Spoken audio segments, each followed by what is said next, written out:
Bismillah ar-Rahman ar-Rahim. Hello, people, and welcome to Footy Judgment. Welcome to Counter Views. Arsenal, the meltdown is crazy from every single channel on YouTube, from every single content creator, from the media, from everything. For some whatever reason, the only people that are telling Arsenal fans to calm down are Daniel Sturridge, Gary Neville, Micah Richards. These are the people that are telling Arsenal fans, that are reminding Arsenal fans that it is still in their hands. Is it actually in their hands? That we're going to know, to be honest with you. Is it in their hands? Manchester City cooked Chelsea. Chelsea are having magnificent losses, as Ben Jacobs actually tweeted yesterday. Chelsea are meant to run as business, but it is not only about the business. It is about the football. That is a dire football that was played yesterday. The fear of attacking. You had a magnificent loss on the pitch. It's both. You're losing on and off the pitch. You're losing on and off the pitch. Liam Rosenior is actually now being one of the worst coaches actually in terms of results for Chelsea. Like, I don't know how people can still defend this ownership, that the coach, that they're still giving him his players. That's actually ridiculous in my opinion. Liverpool win a football match. Is Arne Slot now going to stay next season? It looks like he will stay next season. If Liverpool don't get embarrassed against PSG, Arne Slot is going to stay next season. The game between Arsenal and City is the title decider now, as everyone is saying. And we're going to talk about all of these guys. Hit that like button, people. Subscribe to the channel. We got a great panel for you. Ram is here. Touchline is joining us, of course. Patrick is going to be joining us, if I'm not mistaken. We got Paz with a brick wall behind him. As the message is, you're talking to a brick wall and you're not getting a response. Nathan is here, of course. And KG is here. Before we do that, let me get a couple of these super chats. When is Dio coming? Which day? I need to drink more tears. No, really. Dio has an emergency. He was supposed to be on the channel yesterday. He has a family emergency. Hope everything is well with him. I spoke with him. I'm going to try to get him on the channel as soon as I can. Okay, but he had a family emergency. Mo, I would love to have Cesc Fabregas. I love him. You're giving up on Arteta. You were so Arteta in. Fabregas, if I'm not mistaken, Fabregas ain't ready for a big team. From what I've seen of Como, he plays very good football, but he's not ready. Arteta wasn't ready. I think he's ready. There aren't many coaches that are ready for a big team at the moment, though, are there? The market is bad, bro. Like the manager market is being refreshed. Like, so if Arteta is to go, so if Arteta is to go, what can Arsenal do then, Ram? Get someone better. So there's no point of him going. Who's better? Give me a name. The market is shit. Like you said, the market is shit. So might as well keep him, even if they lose the league. But is that how you feel as well, though, Ram? In your position, with Slot. I My mean, man wants there's- Slot out, but he's asking Arsenal fans to keep Arteta if they lose the league. I Obviously, don't think they're going to lose the league still. That's the situation's thing. slightly That's the different. thing. You don't think the Arsenal gonna lose the league? You still think it's in their hands? Yeah. Explain how it's not in our hands. It's in both of your hands. Both. It's a I- 50-50. It's it a is. 50-50. Not 50-50. Okay, It's not 50-50 though. Like, let's Yeah. actually use our logical brains. Explain to me how it's in Man City's hands. So if because it sort of relies on our results the same way it relies on your results, we're not waiting for you to drop points. The only points we're waiting for you to drop right now is us beating you. on Saturday. That makes it not in your hands. Well, it does, Makes it because both how of do your you hands. drop What are those we doing? points on Sunday? if you drop points on Sunday, who gets those points? Exactly. Listen to what you're saying. Yeah, meaning it's in our hands. No, because we I take the don't points know why. from I don't know why you're shouting. I don't know why you're shouting. Shouting isn't going to make your point logical. If we have more points, it's in our hands because we have to drop the points. We're not waiting for you to drop the points. If we win every game, we win the league. So it's If they win every game, they could win the league as well. But who do If they win every game, they will win the league. It's both No, teams. if they win Both every of them. game, Oh, they I'm telling them, it's both. It's been both of your hands. Both of them. Listen. Stop. guys, shouting. guys, it's one at a time. We can have a. This is what I'm saying to you. For something to be in your hands, that would mean that you don't need someone else to have success. So, for example, this panel is not just in Mo's hands; it's in all of our hands. If we all crash out, now it's a crash out stream. It's in all of our hands. Does that make sense? So, That's a good analogy. That's a That's good not. That's a analogy. bad analogy. if Man City, we don't know any, we can't even spell analogy. So anyway, so the point is, if Man City win every game and we don't, we win and we win every game, we win the league. It's in our hands. It's ours. And you have the better goal difference too. So yeah, He's not wrong, but in Yeah. the same time, what I think is that Man City have the upper hand here because of one reason. Because of one reason. Because the game that I think the title decider now, the one that is decided who's going to be ahead, is played at the Etihad. If the same game is playing at the Emirates, I would say that Arsenal have the upper hand. I always in big games like Arsenal play City or Arsenal play Barcelona or Arsenal play Atletico Madrid or Real Madrid. I actually think playing at your ground gives you an advantage a little bit, right? And because the game is played at the Etihad, I have this logic since forever. Because the game is playing at the Etihad, I think City got an advantage, which is the home ground advantage. There is an advantage in your home ground, which is if anyone going to the Emirates, that's why I use the same reason. If Arsenal play Atletico Madrid in the semi-final, because the second leg is at the Emirates, I think Arsenal are favorites, even against Barcelona. Why? Because you have the upper hand. You can take it back to your ground and you control. I think it's in Arsenal's hand as well, because if Arsenal go to the Etihad and get a draw or win, they win the league. But I think because of the Bournemouth result, City have the upper hand. That is what I think, to be honest. I hear Okay. that. So I hear just to confirm, yeah. Let's just get the facts right, because I'm not here to do the opinions thing. Cool, yeah. Go ahead. So, Man City have the upper hand when they actually need to get a win. We don't need a win. The win means nothing. That actually means nothing. If we don't, they actually have to come and beat us, which means they actually have to have a certain tactical approach to ensure that they win this game. They need to come and they need to go and Do they though? Yes, because they need to win. Even if they don't win, they can still win the league. No, Arsenal have to drop What? points. Wow, that's- thanks for that great analysis. That's the The big saying they have to win. Wow, buddy. If Man City, If Man City draw this weekend, Arsenal will still probably drop Well, points. it's all about. Oh, okay, no. That is Thanks. punchline. Thanks Yeah, for that's the right. Yeah, yes, okay. And also Man City can drop points. But the reality is, if Arsenal get a draw, they have to let it go. It's not the other way around. Touchdown's doing this thing where he just says shit to make himself feel right. Like you're just pointing out the obvious to make yourself feel like No, I think not it's all about momentum shifts, right? You're just, It's all you're about- just saying shit. I think at this moment, especially in this time of the season, it's all about momentum shifts. Like who has the momentum going into each game. I think for Arsenal, it's the case of if they do end up getting a draw, then I feel as though it doesn't help City in any way, shape, or form, even with the mentality thing, because it could re-galvanize Arsenal in the sense of We stop City in their own ground. They still need to. We still have it in our hands. They don't have any. They don't have it in their hands anymore. It all depends on what the results are. It's going to be a game by game basis. Unfortunately, Do you guys think that? Can't predict? Do you guys think that Man City need to win every game from here on out? Of course. Yeah. Yes. Other than yeah. What are you guys basing that on? That's assuming that Arsenal will win every game. So let's just imagine it's a draw. Are you guys okay? So do you guys trust Arsenal to win at home against Newcastle and Fulham?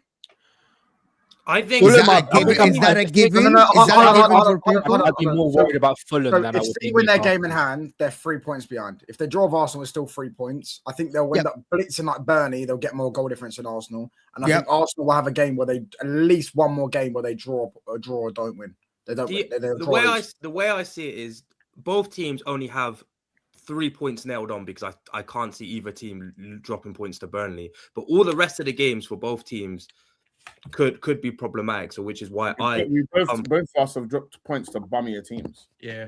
Oh, I don't know, man. Burnley You can't predict. You can't predict. I would be extremely shocked if either team dropped points to Burnley. Obviously, you guys aren't. Neither one. I would be very. Also, very it is beneficial for City that they West Ham away is a big game for. That's going to be that that's game going to be for massive. That one's a slept-on game. The thing is, ideally, Arsenal would like to have the title wrapped up by then, so then they could lose and it relegates Spurs. But they're actually going to have to try for that game. We're not like first. Let me just stop you right there. We're not like other man's club where we want to lose, bro. We're not other man. No, If you win, okay, cool. Hold on, Pat. If you win the league, right? If you won the league and then you say right, you've won the league, and then you go West Ham away, and if you lose to West Ham, it relegates Spurs. You're taking that loss. Don't lie. You are. Don't lie.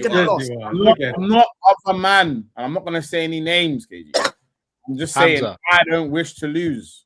I don't want to lose any game. I'm not certain, man. Hamza. Yeah. Guys, hit that like button. I want to just go to the Chelsea versus Man City game. And were Man City very good or Chelsea were just bums? They're both. I'd say I play like. I actually think people like Chelsea fans and a lot of us I watched the game back again last night. They were saying first half we were good. I think first half City were poor. I thought first half City didn't play with any urgency to any level. Second half, completely different story. Their quality shown, which is really weird because over the last 3 games, I'd say that's been the case. But before that, it was City go out in the first half, put in a good performance, and then it's the most disgusting capitulation you'll ever see. But like in recent games, we've had, because against Arsenal in the cup final, against Liverpool in the FA Cup, we start that first half and we just look absolutely awful, and we're sort of clinging on to a 0-0 at half time, and then something just clicks in that second half, which is very different to what we've seen in previous parts of the season, where it would all be going smoothly in the first half and then bam, just self-destruct mode in the second half. You look at Spurs, you look at Brighton, you look at Chelsea as well. You look at all of those games where we dropped points because we just decided to move mad in the second half. Even when we beat you at Anfield, we started that second half doing some crazy stuff. So it's what's funny is the first half you kind of smoked us. We couldn't play football. We couldn't play football. And then the start of that second half, it was just we sort of started playing football a little bit. What's funny is Pep said after the game, he said he didn't change anything tactically in the second half. He said it was just a mentality issue, mentality with them, and then mentality with us, where you hit us with one good punch and it rocks us, and then we lay down. I think it's just suck. I do too. I think it's just in general. I think in general, like the overall, if you look at the overall first half of City, the build-up play was just horrendous. Like it was so horrendous. Like, they were giving the ball away on multiple occasions. I think at the second half, they kind of fixed up. They started to take on the fullbacks. Cherky was getting into decent positions, putting some good ball crosses into the box, creating chances. And they just looked a lot more dangerous, started to really test Robert Sanchez. And that's when you start applying some pressure to the opposition, eventually it's going to crack. And they're going to concede a goal. And that's what happened. People were waxing lyrical about Doku's performance. I didn't think Doku was great. I thought Doku does what Doku does, where he's I agree with that. Majinky, and yes, he gets on the ball a lot. But for me, it was all second half was all Cherky. because he was popping up in different spaces. I mean, there were other players too that were doing their thing. Rodri was recycling the ball. Haaland was making his runs and stuff like that. Nico O'Reilly was doing it. But when I looked at Doku, I'm never, and I know Doku got his goal, but that was because of Caicedo just idiot brain fart moment. But I never looked at Doku like, yeah, he's gonna hurt us. KG, he embodied that first half in general. Like the way that Man City played in that first half, he literally summed it all up because he made some decent little moves, but then afterwards would stumble over his own feet, can't pick out a single player when he makes the wrong decision. It's just like it showed. And then in the second half, I don't think he did particularly amazingly well. He did a little bit better. He started to take on his man and find some good people in decent positions. But the one thing I was a bit, on a Chelsea perspective, where I was a bit annoyed to an extent was you didn't have anyone specifically marking Cherky. Because Cherky was just popping up around the pitch, and I thought maybe like an Andre Santos will be doing that. Because look, from the little clips that I've seen of him at Strasbourg, he was more or less a ball-winning sort of midfielder. He had the capabilities of doing it, and he can do those man marking roles. That's the difference. That's the difference in the managers, right? Like this manager loves going man to man all across the pitch, but you can't do like at one point in the second half. Hato, who was playing center back, he was all the way in City's territory, or all the way in like outside of our 18 or their 18, pressing a man. I'm like, you can't leave that much space in behind. All it takes is one turn by Cherky, and then they're feeding the big man. But yeah, the tactics second half were trash. But we know that though. I mean, look who our manager is. I mean, an inexperienced guy coaching an inexperienced group of players. Anybody that thought we were going to get a result yesterday, hopium. No one was said. I think. I hear a lot of you say like this word experience, like experienced manager. Like, what type of experience are you looking for? Out of curiosity, like what is experience actually being good? Hold on, let me finish. What constitutes enough experience to manage you lot's clubs? So look, I know you asked that question in the back of your mind, and you're waiting for me to say something, and then you'll say, "Well, Arteta wasn't experienced." No. What I'll say about Arteta as a failure, so I wouldn't use Arteta. I would say, what I would say about someone like Arteta, somebody like Maresca, even though they didn't have the experience of being the guy, the head coach, the manager, they had experience being in around a great manager and a club that has high expectations and has. It was a genuine question, by the way.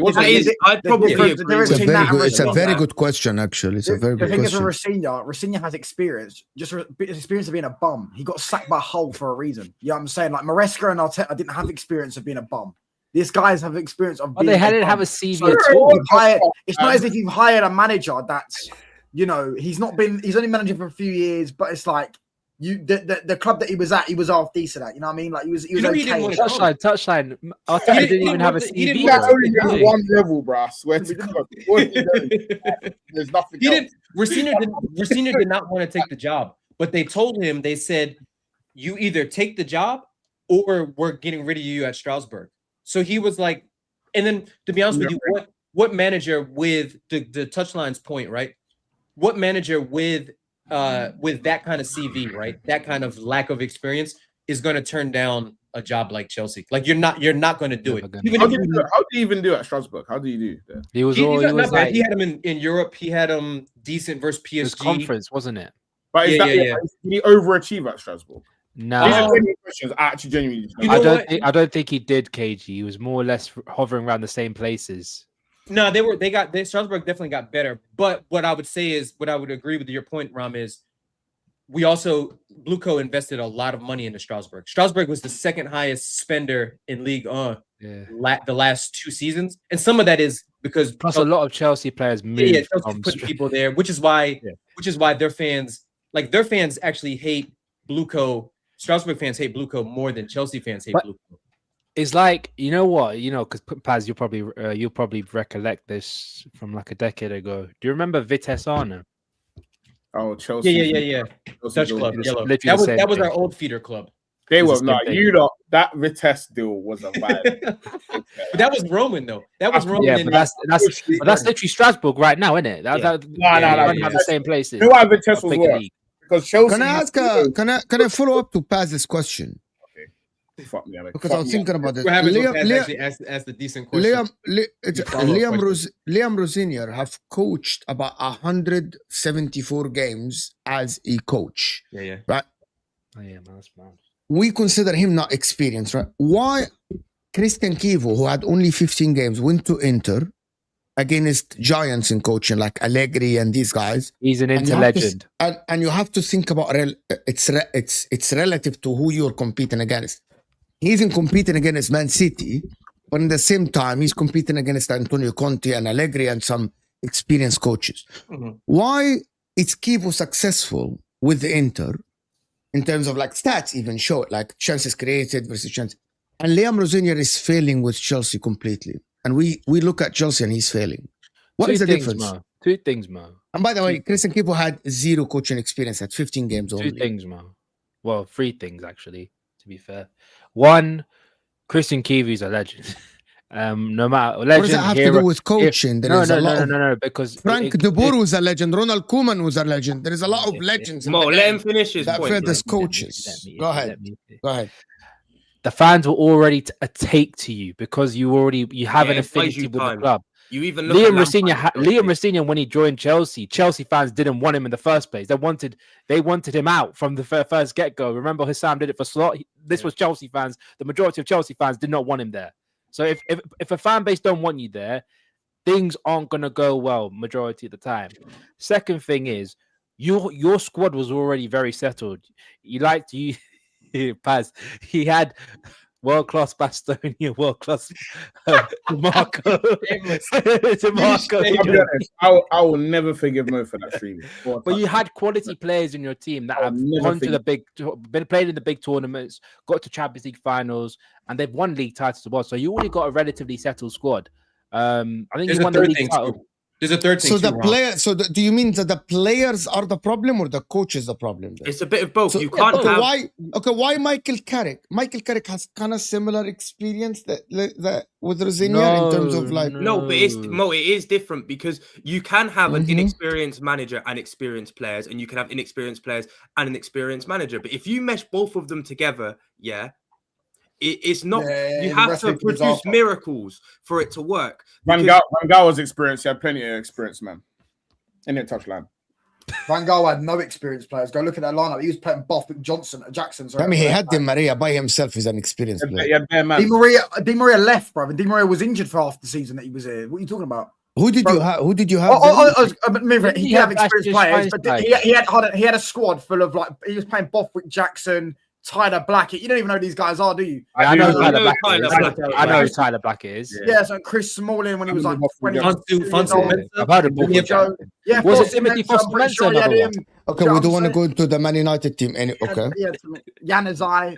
You had Johnny Evans, Phil Jones, Darren Fletcher, Antonio Valencia, Mata, Rooney, Di Maria, Ashley Young. That's very experienced, actually, buddy. And half these guys. But that's not the point. The point is, he tried to name the three youngsters. He had experience. Listen, he beat your club with Rashford, mate, at Rashford's debut, pal. So mind that one, mate. Oh my God, here we go again. Mo, but back to your original point. Guys, can we go back to the let me just sort of say my piece here. The thing is, right, you mentioned this the other time we did counter views about professional players. Christian Kivu has a decorated history with Inter Milan, right? Michael Carrick has a decorated history with Manchester United. Whilst I don't think it plays a part in whether a player moves or not, it still plays a minuscule, a little bit. Leroy Rosenior, sorry, not Leroy. That's his dad. Liam Rosenior. Nobody knows who the hell this guy is. Everyone knows his dad more than they know this guy, bro. Like let's be honest, Leroy for Kivu came into a Serie A leading side, right? Yeah. We can't forget how shit Serie A is. So it's easier if you're a worse manager, It's easier to coach in a shit league. You're wrong. But it's a good thing. You're wrong. You're wrong. No, it's a good thing. That You're wrong. You're trying. Okay, you're trying to banter. You're Okay, trying Mo, to. I have a question then. Mo, if he's You're trying. No. Hold on, Nathan. Let me respect. Nathan. I'm not listening. You're trying to banter, but I don't think I am not trying to listen to this. It's relevant, right? And there's no shame to losing to Bodo Glimt. And it's no shame. No shame. Someone's gonna mention okay, KG. It is very relevant, and it's relative to who you are competing against. Inter are competing against AC Milan. You are competing against Brentford and Everton and Brighton. Don't you dare try competing with AC Milan. No, you're not.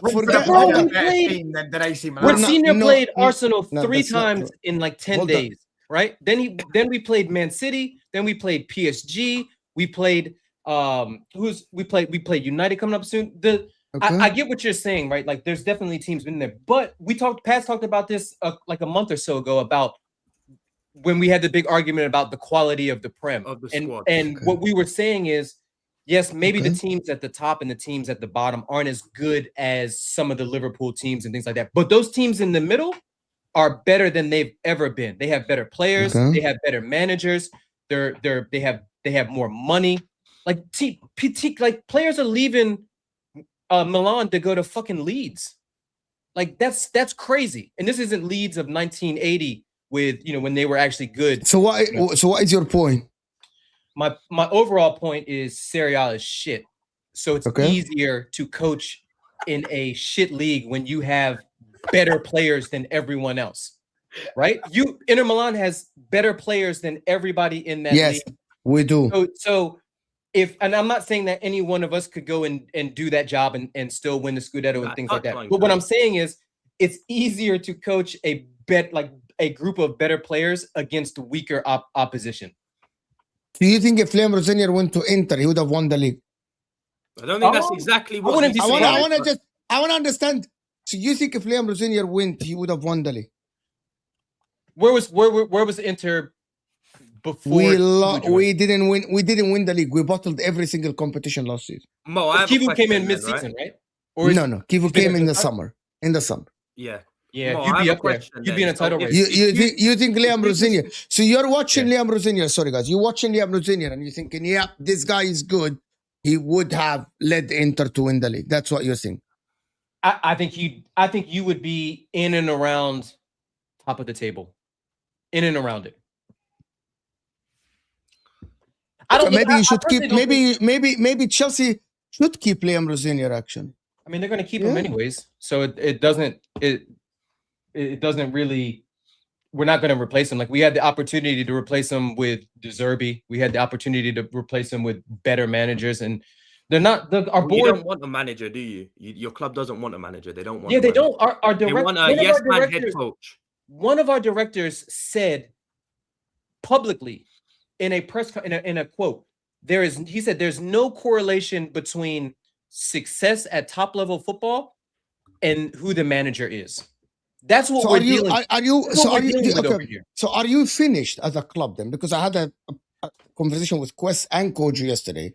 Are you finished as a football club? It's cyclical because I've seen shitty ownership turn things around. Right before before he left, they hated FSG.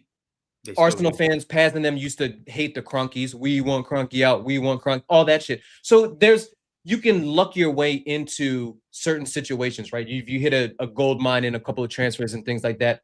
But in terms of us being like that Roman era, that will never happen. No, yeah, again. That won't happen again. And never I think happen. the main way you can see that not happening as well is they've had 2 managers back to back that are decent managers, very, very good managers, right? That wanted to build something, and the reason they're not at the club anymore is because the club refused to give them resources. Look, when this ownership took over, we had Tuchel. Then we went to Graham Potter. Then we went to Lampard for a little bit. Then we went to Poch. Lampard. Then we went to Maresca, and then we went to Rosenior. That is a downward trajectory in terms of experience, in terms of pedigree, in terms of CV, in terms of everything. And you know what? You know who if we fire Rosenior, you know who our next manager is going to be? Gary fucking O'Neill. Let me ask her. Big up Touchline. O'Neil, big up Okay, let O'Neil. me ask her. Touchline. Are you concerned about Chelsea in the near future at all? Nope. Baz, are you concerned about Chelsea in the near future at all? One bit. If the future is Liam Rosenior, no. I actually want them to get Champions League football ahead of Liverpool because that's how unscared I am at Chelsea. That if they get Champions League football, I still. That's also because you hate Liverpool more than you hate. No, anything else. it's because I know Liverpool can get Champions League football. Why Champions League? I don't think you're not winning Champions League next season. I think Liverpool and Chelsea are in the same hell. With me? No, what? I think they're in the same hell. I'll be honest with you. You think Liverpool and Chelsea are on the same level? Not the same level. I think same level of hell. Same level of hell. Yeah. So they've got different problems, but I still think they're both in hell. Yeah, I would say we're a little bit further down in hell. I think I'd say Liverpool's is revivable. Chelsea's ain't getting revived. I think like the bottom four. Would have only seen the tip of the iceberg of the hell that Liverpool are in. I think they got this period so wrong. Yeah, it's going to be very difficult for them to turn this around. Well, the thing you look at with Liverpool as well is they have repeatedly, even in their golden era under Klopp, they repeatedly failed to get like good backups for their star players. Ever. And then as soon as they start dipping in form, Van Dijk, Salah, who are you throwing on the pitch?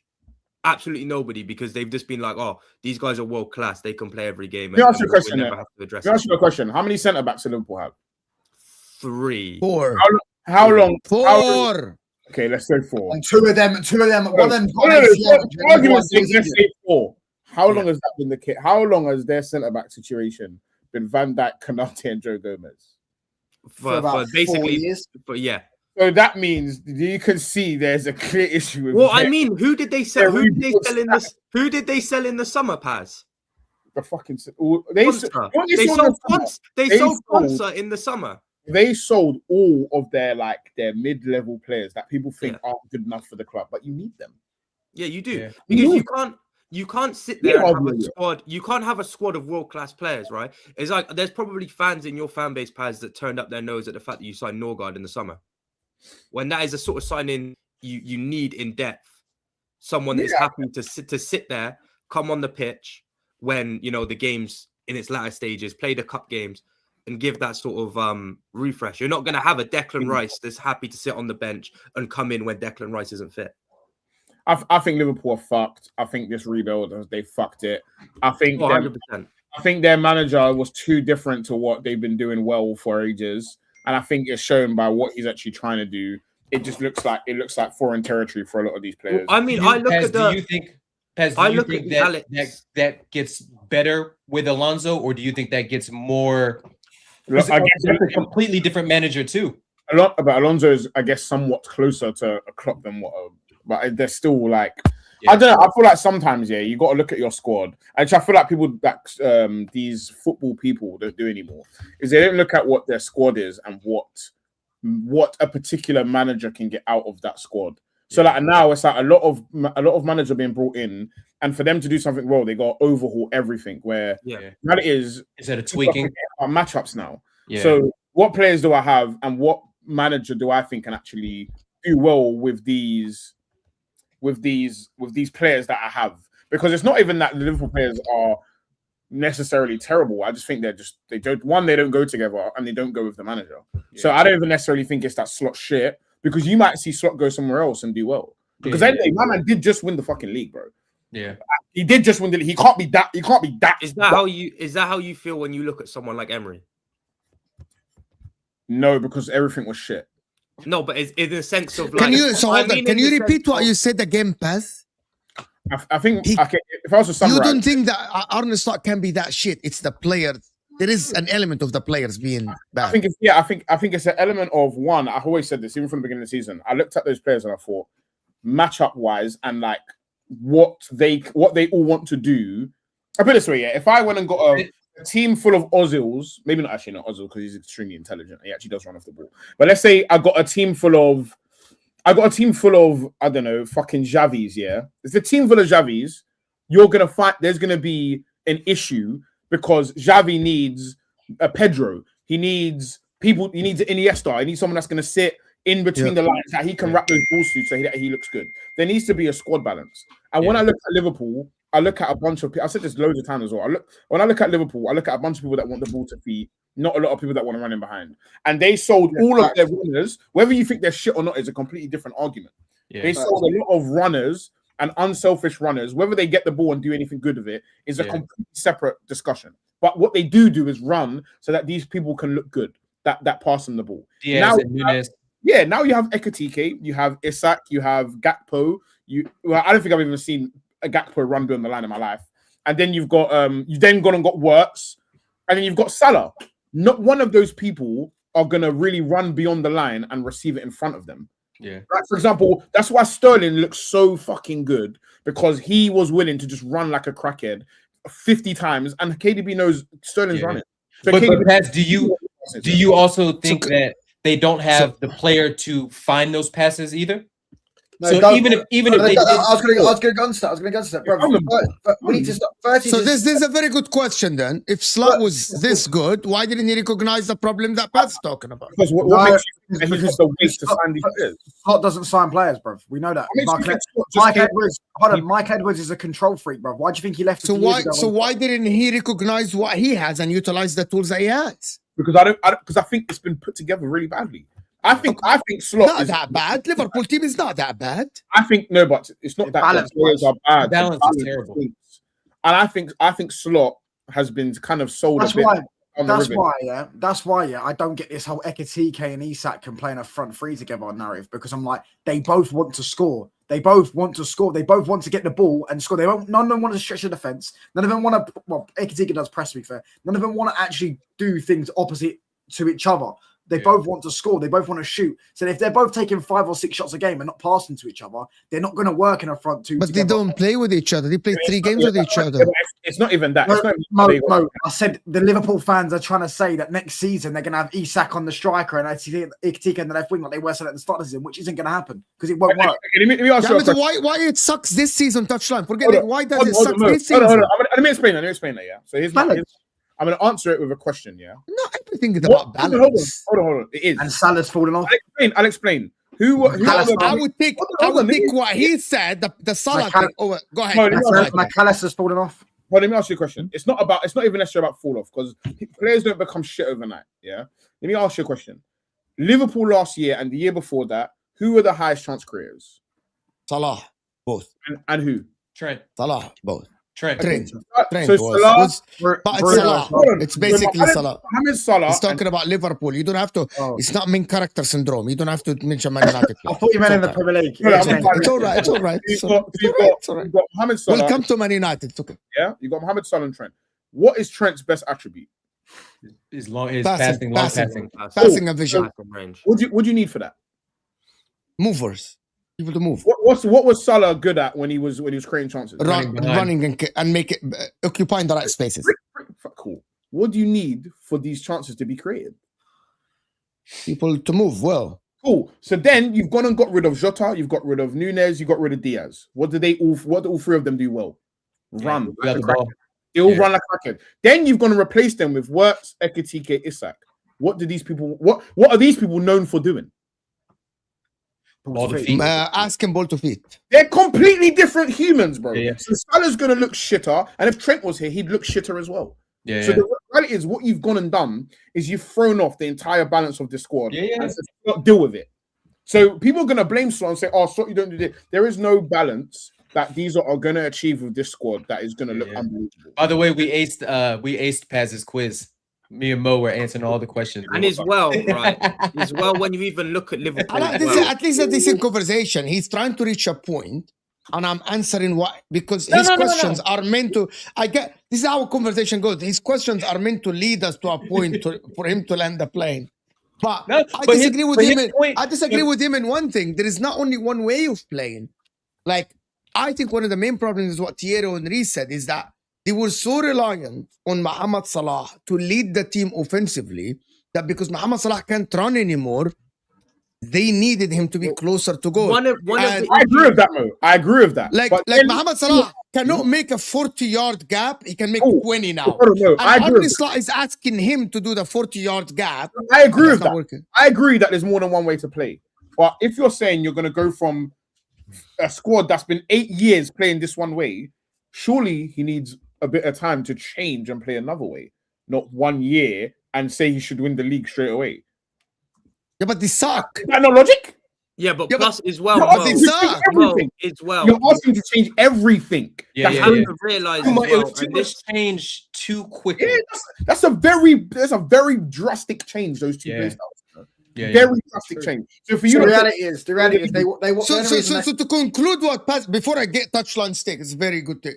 Before I get that, so the conclusion from Paz is that Arne Slot needs his player at least so we can judge how good he is as a coach. I think he needs. Yeah. I think you've given him one window. I think what Paz is trying to say is that they could change the manager and it's still be the same shit, same problems. Yeah. depends who they get in. Depends. Yeah. Yeah. Damn. No, well, they're As not gonna get fucking Harry Potter in, are You they? have They're gonna to- get you some have to look decent at- manager. You have to look at what the owners are doing as well. One thing that I found quite interesting actually You about look the like Harry summer Potter a little bit. was the signing of The colour Isak. thing.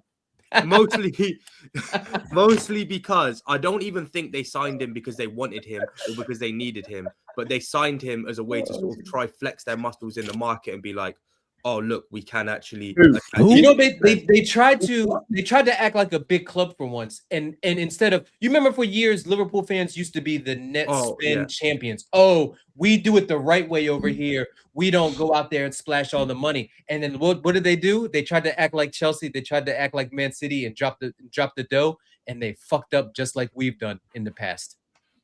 That's why I don't. That's why I don't feel. So are you guys? So let me tell tell you this panel. So this panel thinks if Man United keep Michael Carrick and if Liverpool get a new manager next season, we think that Man United are ahead of Liverpool in the picking order. It depends.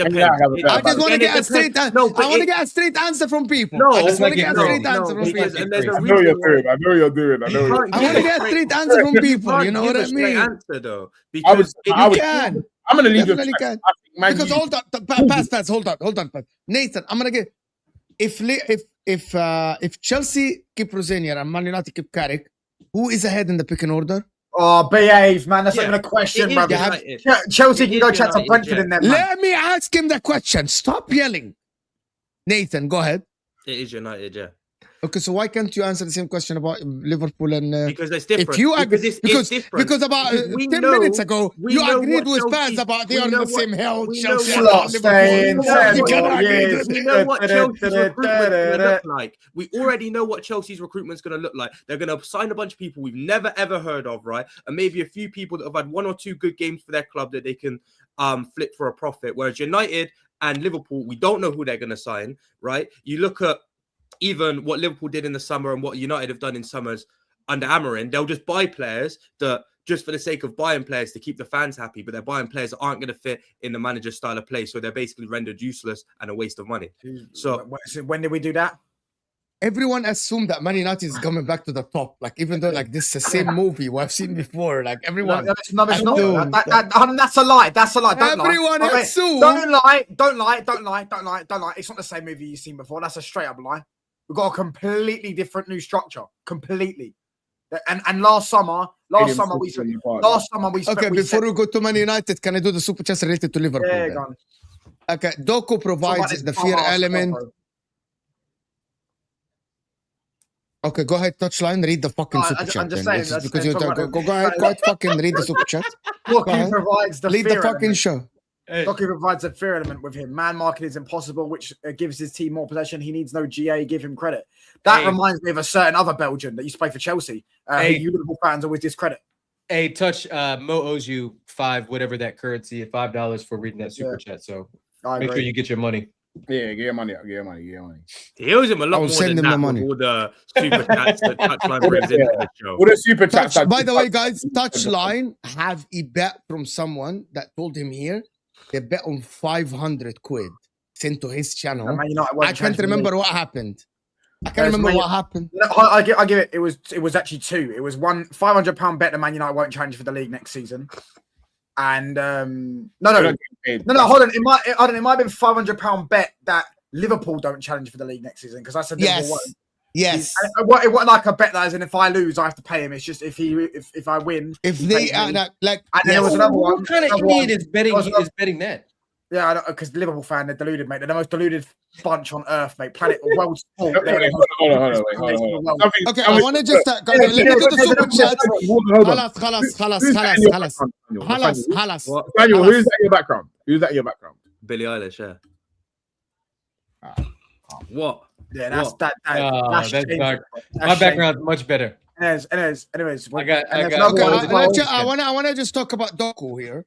I actually think this is very good because I think without Doku, Man City won't have the same spaces. Because I think Doku, you can never leave him one-on-one. You always have 2-3 players. By the way, similar to what Bukayo Saka, but Bukayo Saka had the output. And that's what similar, but Bukayo Saka had the output. The difference is I think that Doku is not even marked by 2, is marked by 3 yesterday. Chelsea were sprinting to mark him. If people don't like that, it's fine. I think Doku, you can have a conversation about who was more effective and who, in the game yesterday, Man City players wouldn't have the same spaces without Doku being on the touchline. That was my opinion. Okay, no. I wanna move on. No. Because when it's Saka, it's Saka's shit. So Doku's shit. We're not doing that. Doku is shit. Doku's not shit. No, if It's not Saka's shit, Doku's shit. Because the same thing happens to Saka. When it's other players, all that matters is GA when it comes. We're not doing that. We're not doing that. We're not allowing it because he gets doubled. Big up, Now, Dog Pass. Hope you're good. brings Where is my ops? Your ops are about to win the league. Probably. My ops are still in fucking hell. Come on. They're not in hell. And when this season ends, you see what's mad. I'll tell you one thing about my God. Yeah. My God, you know what he's doing in this period? He's showing me all my enemies so that I know who I need to come for when I win this league. He's revealing them all to me. He said, P. I'm gonna ask a very tough at the end, I'm gonna ask a question that I wanted your honest answer about, right? He said I will show you them. And he's revealing them. BFC. Oh wait. Burnley Football Club. Brighton? I'm gonna say it's Burnley. No. I think it's Brighton. Do you play Brighton? No, Is anyone known as BFC? That's Birmingham. We play Burnley. The only team we played Burnley. I think Bournemouth there's supposed to be Burnley. Arsenal away, City loses. I think that we will win the Premier League. No, because Rosie, I don't know what that means. after Arsenal, I don't think we have Rosie Burnley knows. away. Big up for the super chat. But there's no way. Maybe it's Burnley. Burnley. No way. You think that City will lose away to Burnley? No way. You think They're gonna fuck Burnley. That game will be. They're gonna lose at home to us. That'll be 2 or 3-0 in 30 minutes. They're gonna lose at home to us. How about that? You've got mad. Forget about Burnley. Chelsea want to complete football twice. They miss FC Noah. Guys, I'm gonna tell you guys something that I told you guys in the group yesterday. Chelsea are 3 points ahead of 11th. Yeah. And by next week, if Chelsea lose to Man United, Chelsea can be 9th. And all the results are very. Brighton can win against. £100 richer, mate. Can't I, KG? You don't understand one new thing. Chelsea, and, KG, you know what? How Chelsea are in deep hell?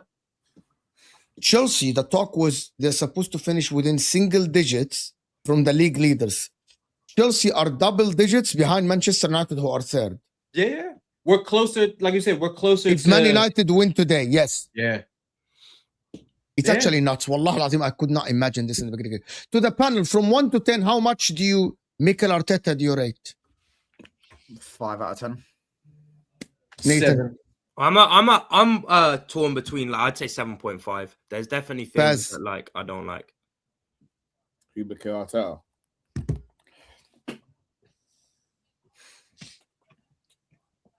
8. Okay, let me put Pep Guardiola's 10. For Luis you. Enrique is For you. 9.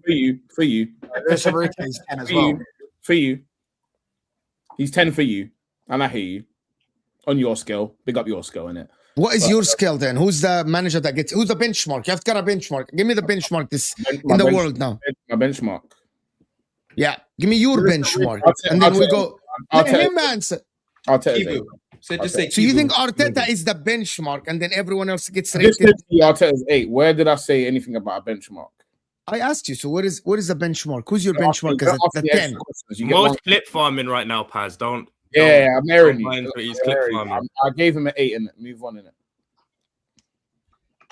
Slot is dog shit, bullshit, bear shit, alien shit, bear shit. Any bozo out there who has a fetish for the shit, please come take him away from our club. That's a W super chat. No, W what is super fairy chat. shit? I have no idea. Yo. Ikea had enough of Arne Slot, bro. Yeah. Mo Salah's all those words as well, mate. He's shit, horse shit, dog shit, beer shit.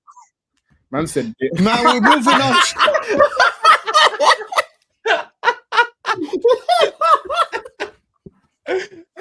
No, I was like, yo, what happened to touch? I was like, the internet cut down. Mo loves Mo Salah. So. No, Yeah, it's a pride of my country, bro. I'm seeing Mo Salah, Bernardo Silva debates on the timeline. I find that hilarious. It's not even close. You know that, right? why is it not close? Why is it not close? 6 Premier League titles, 2. Why is it not, I think it's not even like Mohamed Salah and Bernardo Silva don't even sit on the same room, let alone the same table. Why is that? Greatness- Silva won the league in multiple different leagues. Thierry Henry doesn't sit. Thierry Henry and David Beckham aren't even on the same, and Ryan Giggs aren't even on the same table because Ryan Giggs won 13 league titles. And Thierry Henry won 2. Thierry won leagues in different leagues. Right. But No, you're right. so right, Thierry right. Henry. So Ryan Thierry, Giggs okay, on touchline, just wait. Do you know what he's doing? He's trying to make it about Thierry Henry so that I agree with you, but I'm not. I'll throw Thierry Henry to hell to disagree with you. I don't care. I'll throw him to hell. Yo, he will throw his legend. This is on I tell you one thing you don't understand, yeah. Before Man City, I would have went to hell for Henry. But you see, when you lot started winning, this guy started sucking Pep Batty, yeah. I'll tell you from now, that guy is not. I don't get me wrong, I love Henry, but since he did that, I'm telling you now, there's a certain part of me that I don't love him the way I used to, bro. I don't. Because when he was going on TV, Pep, you know, he put me on the wing, and you know, he's just a genius, and he came to the Premier League, he is the best ever. You see Thierry Henry, you know, I'm not crash out today. Everyone Hey, Thierry Henry. No, I'll be honest. Salah is better than Bernardo, but I just find it It's hilarious. legacy. I'm talking about I the just find legacy it- in the no, league. I'll tell you why I find it hilarious because it's just karma. I believe in karma because like the way they disrespect all my legends, now they're crying about their legend getting disrespected is hilarious. I just find it absolutely wonderful. Karma's hitting them. Bernardo Silva isn't a legend of the Premier League at all. He's not. I'm talking about Mo Salah. He's a legend of Liverpool. Okay. They disrespect Giggs. They disrespect all the other legends of our club. So then when it happens to them, they cry about it. Who's the legends of your club? You know Oh, what? The don't problem is start this time. this. I Oh, swear this to God. thing. I swear to God.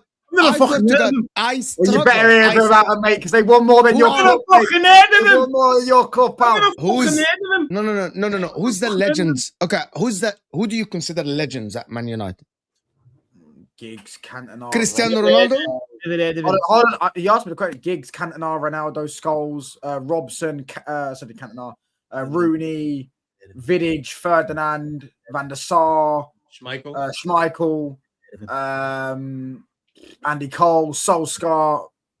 Fellaini. How many of them did you watch? Okay, how many of them are legends in the Premier League then? All of them, Like, pretty much. Run the names. All of them. All of them are legends in the Premier League. Solskjaer is a Premier League Do you know legend. what a legend in Yeah, the Premier League apart from is? Solskjaer, yeah, I hear that. Yeah, best Lord Trump, but I'm talking Premier League because we're talking Premier League things, isn't it? So that's why I didn't name the ones before the Premier League. I know Robson played in both eras, but he played in the Premier League. BFC is Bournemouth away, Mo. Okay. Yo, So we City were all wrong. And all of it, and 90% of those players I mentioned, by the way, are better than Mo Salah. Bournemouth is BFC, innit? Bournemouth is BFC. all of them are better than Mo Salah. Nah, actually. Bournemouth I'd is say all of them- I'd say 90%. Actually, all the players that you said are actually better than Yeah. Mohamed Salah because they won more league titles. All of them, like factually speaking, all the players you mentioned are better legends and they have bigger legacy in the Premier League because they won more league titles without a shadow of a doubt. How many titles did Wes Brown win? I think he won. I think he He won won 4. at least four. Wes. I saw it on the team. I was actually curious. I actually agree with touchline. All of them are bigger than Mohamed Salah legacy in the Prem because Wes Brown come from Man United Academy. it's definitely bro 1, 2, 3, 4. He won 5 league titles, bro. Wes Brown. Hey, wait He to won. make a fucking mountain of a He won. He won. And 5 hold on, league I can titles. just say he got an assist in the Champions League final as well. Yeah. Wait Like, wait to make a Cristiano career out. Ronaldo in 2008. So you I mean, definitely. And fuck it all up when you left. You know what I mean? Like, wait to just get rid of all the money you spent. 50 years. West Brown won 2 Champions Leagues. West Brown is bigger legacy than Mohamed Salah in the history of the Premier League without a shadow of a doubt. That is not even. It's not even a question. I can see the steam. Hey, Mo, right now, Mo. You ain't got to do all that, bro. Now you're taking it too far. Bro, you ain't gonna do that. Bernardo Silva. Can you not get onto Mo Salah? You see Bernardo Silva was like a massive part of his majority of his league title wins. Like he was arguably City's best player in 18-19. You could argue he's been periods through their time. 21-22 at the start of the season, they were saying he was the best. Oh yeah, player he in was the world. going mad. He was He's going mad. been good. Yeah, that's what I'm saying. But I remember the goal against Watford. That he was chopping guys up that season. Yeah, Bernardo Silva is a massive part of their league title wins. I think it's a conversation, but I would say Salah because I don't think Bernardo could do what Salah did last season. But if it was before last season, I would have gone Bernardo. This is a troll conversation, man. This is a troll conversation. Yeah. Come on. It was funny for like 2 minutes, but No, we really had like a 2-minute talk on. Yeah, this has gone too far. West Brown, what are we doing? Get control of your show, Mo. West Brown. West Brown's better than Ashley Cole. Cole. You're not even putting yourself at the top of your own show. Pattern up, bro. Put yourself in the corner, bro. As a judge, You are the one who said West Brown. Hey, you did West Brown. Whoa. No, I didn't. He was reading chat. He was reading I chat. said, how many Prems does West Brown have? That's what I said. I am dead serious. Oh, he's I going am dead dead serious. serious. He's actually. I am dead, bro. I am dead serious. I'm dead serious. If you're talking about Bernardo Silva, a treble winner, multiple league titles winner, captain the team at Man City, this is definitely a bigger legacy. You know what? I'm gonna tell you something. In 10 years, if we're talking about the Premier League, and hopefully, inshallah, we'll be all well and healthy and we'll know each other, all of us, inshallah, right? We will be talking about the legend of the Premier League, and Bernardo Silva will come to the conversation more than Mohamed Salah. I'm being dead serious. He won more league titles. You finally graduated from the touchline school. Touchline, where did touchline go? I know touchline is a proud dad. He's right here. now. He's speaking through Mo right now. You're not hearing what Mo's saying. All right, let's move on. Stop the troll. Can we move on? Move Go on. ahead. Stop the troll. You are a hyperbolic Mikel Arteta fan. I'm not. I am not. 5.5 to 6. It brings me to the question that I want to ask people. If Mikel Arteta limps through guys, it's an hour and we haven't even spoken about Arsenal. Why are you annoyed? You are the most relevant. Cook. Who is the most relevant club now in the Premier League, guys? Generally. Go back to your original question because I know what you're about to do. Just continue, brother.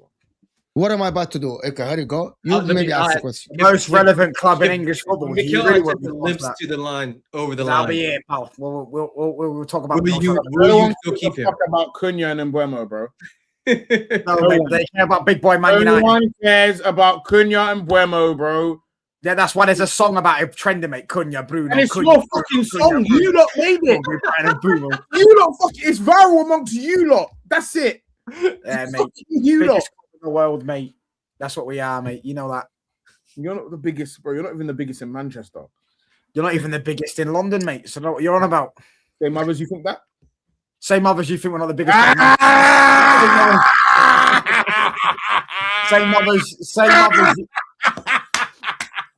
Same others, we're not the biggest club in Manchester. You're doing your voice. 1-0, pal. 1-0, pal. 1-0. Yeah. I'm asking you the same thing you asked me, mate. I'll tell you that, pal. Listen, my mate, we're the biggest club. We're bigger than you and Liverpool combined, mate. No, I don't want this show to go this way. It's him, bro. Mo invites touchline pads. Listen, you wanna talk about touchline? Touchline joined us yesterday for an hour, 20 minutes, and we didn't have one line of banter for an hour, 20 minutes. So who are you blaming it on? Listen, I'm just a product of my environment. Say it with your chest. Say it with your chest. No. The problem is, I'm gonna tell you, the problem is touchline. Actually, no, Mo, I just asked this question to Paz about Arteta, and you're now starting to dodge it. Okay, there's the problem. I'm not dodging. The problem with touchline is that he doesn't understand what I mean by relevant. The most relevant club now in the Premier League is Arsenal in terms of conversation. That is just a reality. Insane, by the way. If you don't want to accept it, you don't accept it. Right. The question of the day: do Arteta rest our core players against Sporting on Wednesday for the City game on Sunday? Just quickly, You will Paz. lose. You rest your core players, you will lose to Let Sporting. me tell you this. Yeah, fuck all this resting core player shit. These motherfuckers have bought 1,000 players. You have a squad the size of fucking 9 teams, bro. Pick 2 fucking squads that can win both fucking games, bro. Yeah. Don't wind me fucking up today, bro. Do not It's wind not me that, up. it's not that difficult. How about we just go and win both games? I don't care. So, Paz, what you're saying is you would start Champions League winning goalkeeper, 2-time Champions League winning goalkeeper Kepa Arrizabalaga in both games. You know who I would start? Do you know how I'd start for you? Who? Shane. That's what I would start for you. What? He's a 2-time Champions League winner. He's been there. He's been there. 2-time Champions League winner. He's been there. Start Shane instead of you. That's what I would start. He's been There there. he is. These men don't need fucking rest. They need wins. How about you go out there and get one? How about that? Paz, do you think You can rest when the season's done, when you go fucking Ibiza and Marbella, bro. Go rest in Marbella and Dubai if it's not getting blown up anymore. Go they rest. got no time? They got to get on the plane. World Cup. Man, not being paid 400k a week and talking to me about rest and tiredness. Rude boy, you better get in the fucking. You better go do some recovery in the pool. That 5 million pool they got in that fucking training facility. You go get a massage from them masseuses that are getting paid 200 bags a second. Go get all of that stuff. Get them legs ready and go get my wins, bro. I don't want to hear about this rest shit. So, I don't care. So what you're now saying is Kepa doesn't need to be sitting on the bench because he doesn't need rest. And he's Why don't you, as a grown man, get Sabrina Carpenter off your wall? How about that? That's not Start Sabrina there, Carpenter. and then you can start talking to me about my club. Yeah, Crazy. He's a 2-time Champions League winner, though. Yeah, Sabrina Carpenter off the wall. I don't have Sabrina on That wardrobe looks hella small. Paz, what front three are you starting versus Sporting? I don't care. Win. Let me explain something. Let me explain something to you, man. Yeah. Everyone in life has a job. Yeah. You lot all, when you come off the stream, you go back, do your work so that you can pay your bills. I'm not paid to pick the fucking Arsenal squad. Yeah. I'm not paid to kick no football. Go and fucking pick the squad. Yeah. Yeah, but we are here to have opinions. So what is your opinion then? But where I was going with this is all of those fuckers that are paid all that money, they should all be good enough. Because if they get left out, they're unhappy. But they aren't good enough, Paz. So let's be realistic. They aren't good enough. How? They're all professional footballers. How can you tell me that? They are good enough. And good enough, Paz. Can we have a genuine conversation and not have this? They aren't good enough. Cool. So what do we have fit? Let's look at it. So you're talking about Sporting Lisbon, yeah? Mm-hmm. I don't want to talk about Sporting. I think that Arsenal will actually go through. So you don't have enough people. Yeah, Habibi, you don't have enough people fit for Sporting Lisbon as much, do you? No Saka. That's it. We have. There's no Saka. If I'm not injured, we've got Saka, Timber, Odegaard, Marino, and Calafiori. That's who we have out. Calafiori's injured again? Bro, that motherfucker is born in the injury. Mm. He went to the Tomiyasu School of Fullback. Where did you go? To the School of Fullback. I've never been to the School of Fullback. The Fabian Delph School of Fullbacks. Where did Mateus Nunes go? What school was that? Hey, don't ask me. Mateus Nunes. I'll put it this way, yeah. For me, yeah, if we go out, and we got Eze back. I'll tell you what I would like to see. Let's keep it about. I'll tell you what I would like to see, yeah.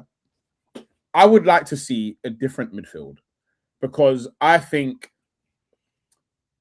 we've taken some things off of the plate of Declan Rice that he was doing really well with, right?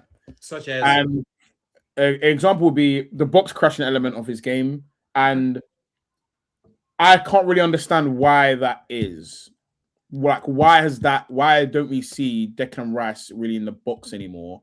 Because I don't really see what he gives outside of the box.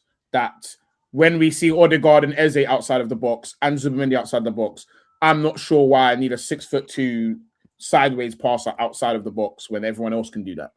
And his recovery is good enough to get from the box to get back in the defense.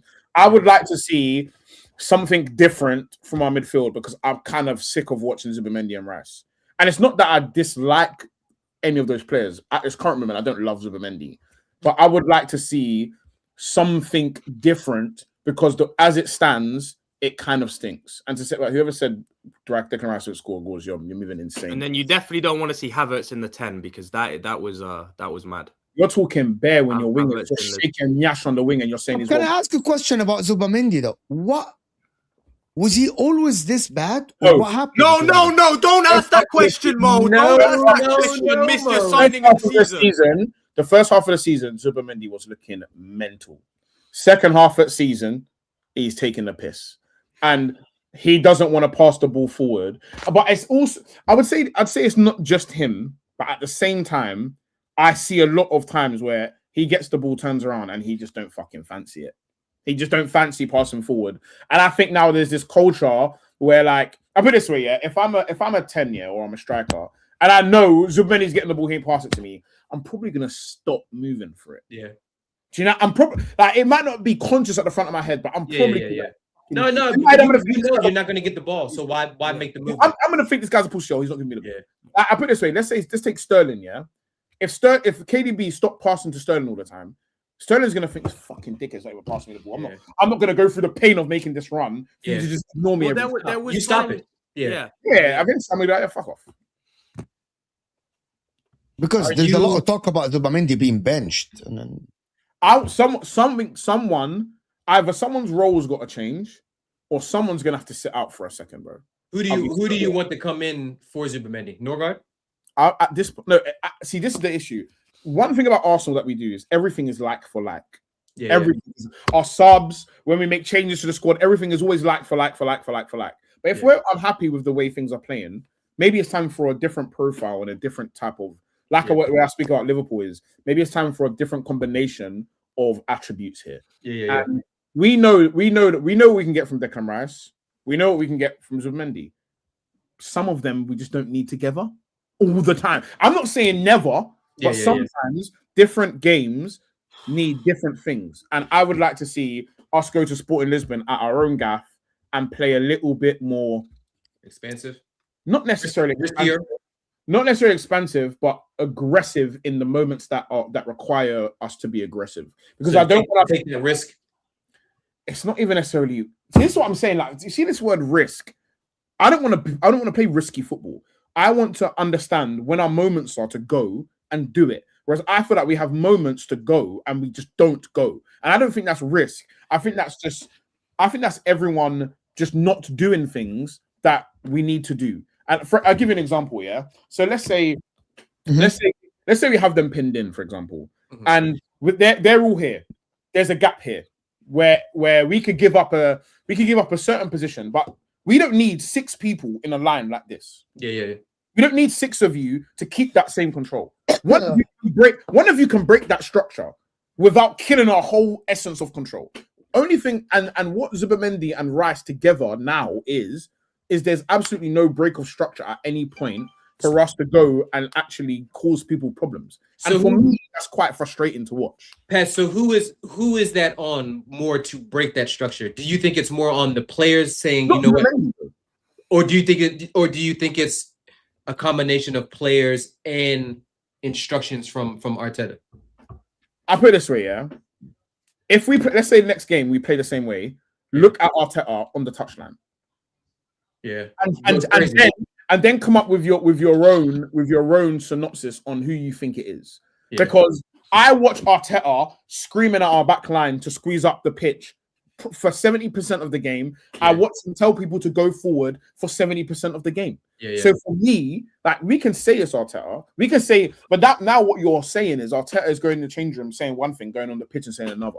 Yeah. So I'm not saying it's not necessarily him. I think he has an overall plan for things, but sometimes someone needs to have an idea that they're going to try something. I don't think we need to give up our control to have one person running the box so that it's just not Gyökeres only running the box to move people around. Right now, so instead of saying a risk taker, you'd want someone that's opportunistic. Yeah, this risk word that people say, "Oh, Arsenal don't take risks." Motherfucker, no one takes risks like that anymore. Yeah. This risk shit is done. Furthermore, like, it's done. The people that take that's why are in hell. Paz, do you besides Madueke being shit, do you think that's why Arsenal fans are like, fuck it, we don't care if Daumann's 16, but when he's out there, he will he's not afraid to take that opportunity to drive at somebody, to try to do a little bit. I'll answer that in the form of a question. Yeah. So no, and I will answer your question. I promise you. The players that come up that you see at Arsenal, who are the players that you notice the most? They're Madueke, and it's not necessarily because you think what they're doing is good. It's just you notice what they're doing the most. You notice Noni. You notice Max Dowman. Who else do you notice? Ben White, the last game. What do you notice about Ben White? He's always asking for the ball. He's always creating angles, but I think his positioning is off. What else? He receives the ball a lot. Who else do you notice? Eucharist. I notice Eucharist because sometimes you play within one half about 5, 6, 7, 8 long balls, and he would win 2 of them. I would notice that a lot. So what separates them from the rest of the players you don't really notice? Do you think? I actually don't know. I don't know why I notice these players. Because they're trying stuff. Noni looks stupid because he kicks the ball off the pitch. But when Noni gets the ball, in his head, he's thinking, cool, you're going to die. And most of the time, he dies.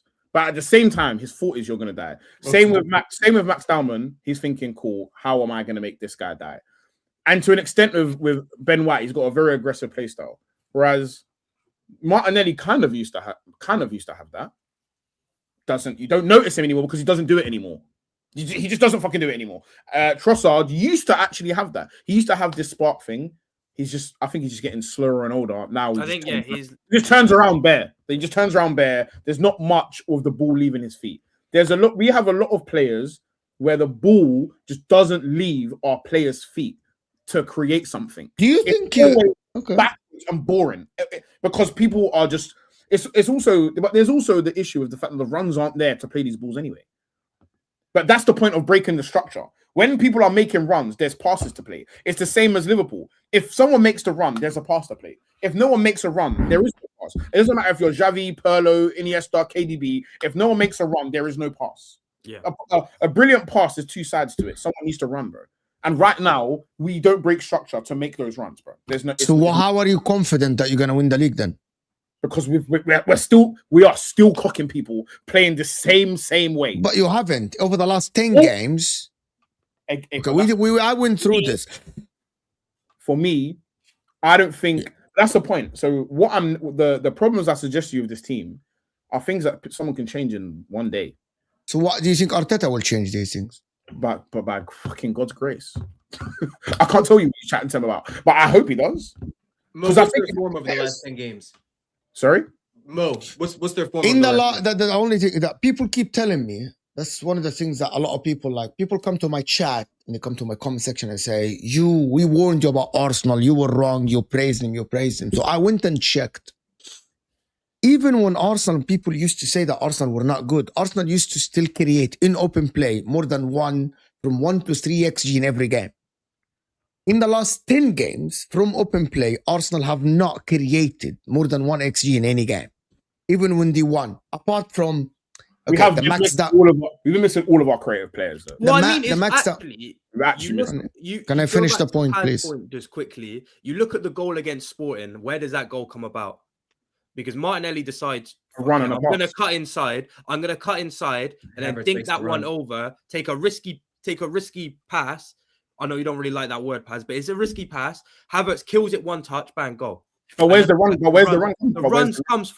run has come from obviously, and that again, that wasn't, and it's not just on the pass as well. Players not making the pass because again, like Paz says, you're not seeing those runs in behind as well. So maybe sometimes the run is being made and it's not being spotted and the passes are being made. But 9 times out of 10, it probably does come down to the fact that the run isn't being made. But see, I think Gyökeres would make those runs, but I think go back to Paz's point, he knows that he's done those runs before and nobody will consistently feed him with those. So I think he subconsciously says, and it's not a thing, but I think he makes the runs. The point is that he makes the runs. It's the point of what's easier to defend, 1 run or 2.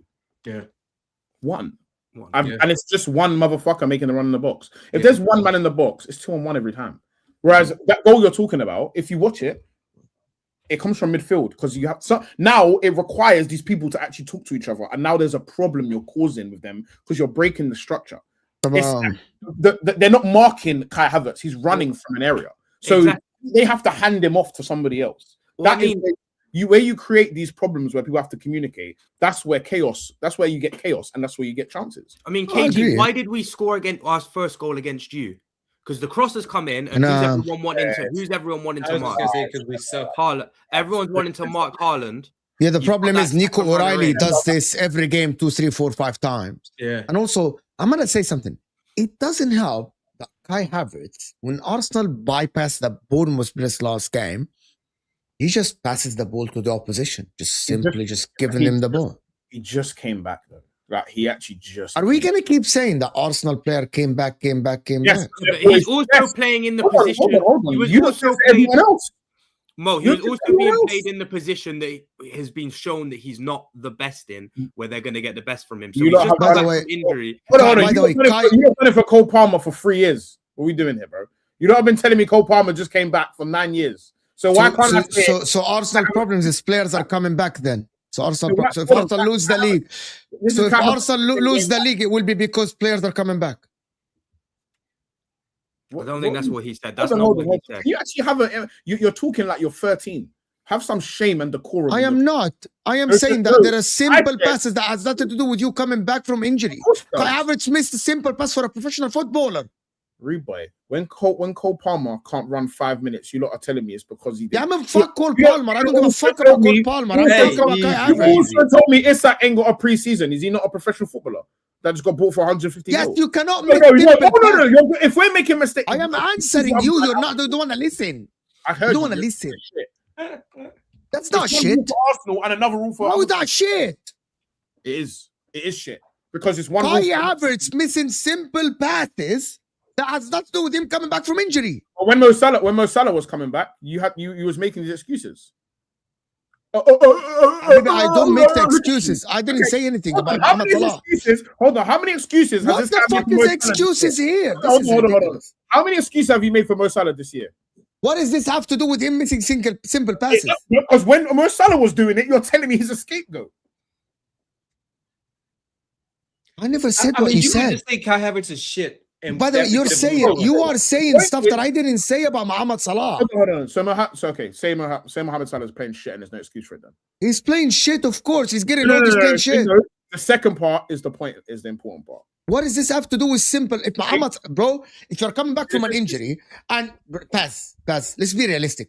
If you're coming back from the injury and you're missing a simple pass to your teammate multiple times, that has nothing to do with you being injured, pass. Cool. So that doesn't do with you being injured, pass. Mo Salah was shit and there's no excuse for it. There's no excuse. Cool, perfect. Can we go back to Kai Havertz? Can we go back to Kai Havertz then? Can we go back to Kai Havertz? There's no excuse for Kai. I'm cool with it. That's all. It's consistency. That's all. Can we go back to Kai Havertz? Yeah, we can talk about. This was all about Kai Havertz, no? We can talk about both of them. Would you have? I've seen some Arsenal fans say we know Eze is not 100% fit. Would you rather start Eze and hook him after like 60 minutes, or would you want to keep him as an impact sub to come on and maybe have a moment of magic? We just spent 70 mil. We're not doing anything like impact sub. We're not doing that. Get on the fucking pitch. Remember, City don't have Champions League games, so they will be rested and ready for Sunday. You've got to remember what Pep Guardiola said. He'd rather be in Arsenal's position playing midweek than not. You have to remember that. Yeah. Don't be risky is okay, but don't be too safe. I'm gonna tell you guys something about Zubimendi. I don't think he's being safe. I think he is scared to make a mistake. I know when players are afraid to make mistakes and they're choosing the simple path. He went on a generational run of making mistakes. Actually, Mo, can I ask you a question quickly? So obviously you said in that show that I have the clip of that your 2 signings seasons were Donnarumma and Zubimendi. Has that changed? Yes, it does change. Things change. So who's your signing of the season now? It depends. If Man City go on to win the next 5 games or something and Shirky plays well and he wrapped up to 15, 18, it changes. Because I think there is no signing this season that has been consistent. If people do this to try to catch your moment, gotcha moment, right? People do this shit. Gotcha. You No, said but like, Zubimendi is no, great. but the issue You said is, I think Donnarumma's the world class. I issue is, gotcha. the Not you. issue Not is- you.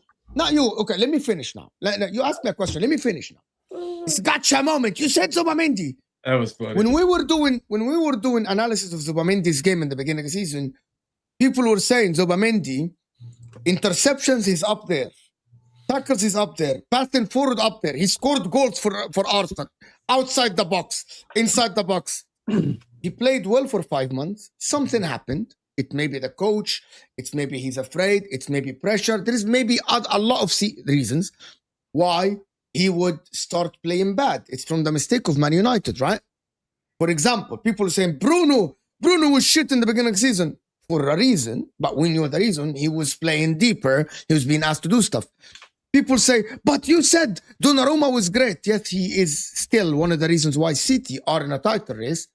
He made some mistakes. He in commanding his area, but I don't see a lot of others that are better than him in terms of signings. Shirky, for example. Oh, Shirky was playing fantastic, and then Pep Guardiola stopped playing him. It's not Judge fucking Mo who stopped playing Shirky. It's Pep Guardiola, not Mo. So for people to say, yeah, but you change your mind on Zubamendi, so is every Arsenal fan. Not necessarily. I wouldn't. A lot of Arsenal. Okay, Paz. How was Zubamendi in the beginning of the season from August all the way to January? Mental. But that doesn't mean he's changing. Okay, hold Just on, hold because on. his How form is is different, Zubamendi- does hold that on. mean he's changed his opinion on him? But you do, but of course you do. When I don't change my opinion. Of course. Okay, how am I signing? Okay, let me give you an example. If a player scored 1 goal a game for 25 games, and he was fantastic, and I ask you the question, who's the best striker in the league? You're going to say player X. And now if that player go the next 13 games not scoring 1 goal, wouldn't that change your opinion?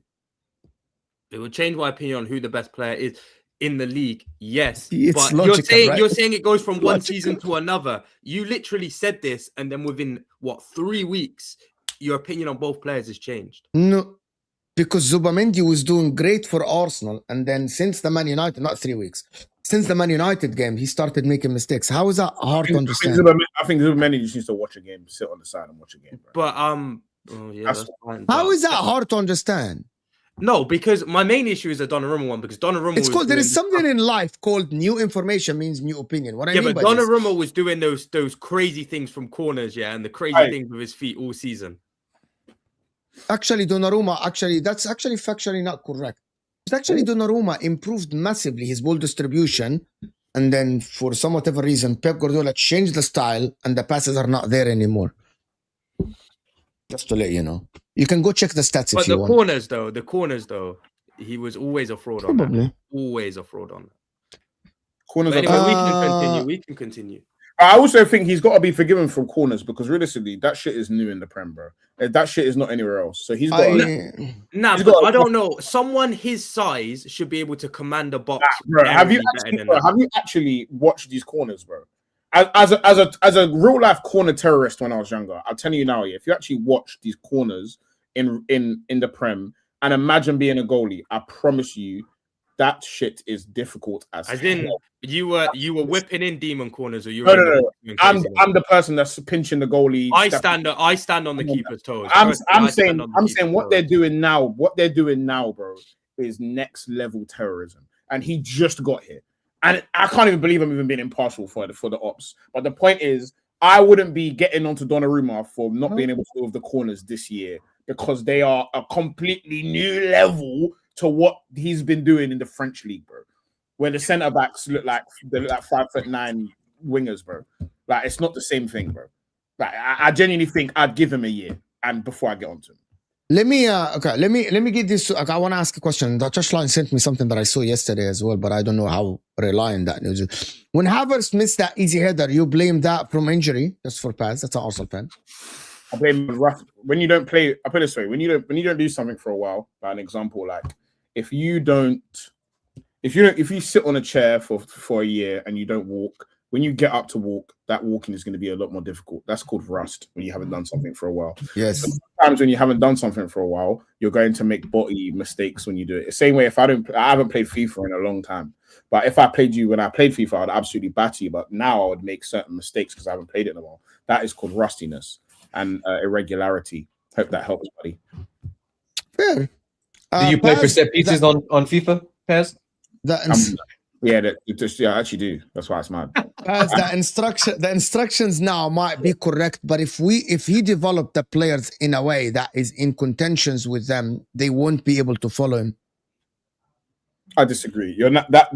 I'm assuming what you're saying now. Correct me if I'm wrong in the comments. If I'm misinterpreting what you're saying, I feel like you're saying the players aren't good enough to change what is happening, whereas I disagree because I think the players are good enough, and each of these players have shown points in the season where you've seen them do things that you think, wow, or this is good enough, this is the standard. And if you show me a lifestyle, I expect you to I'm used to it now.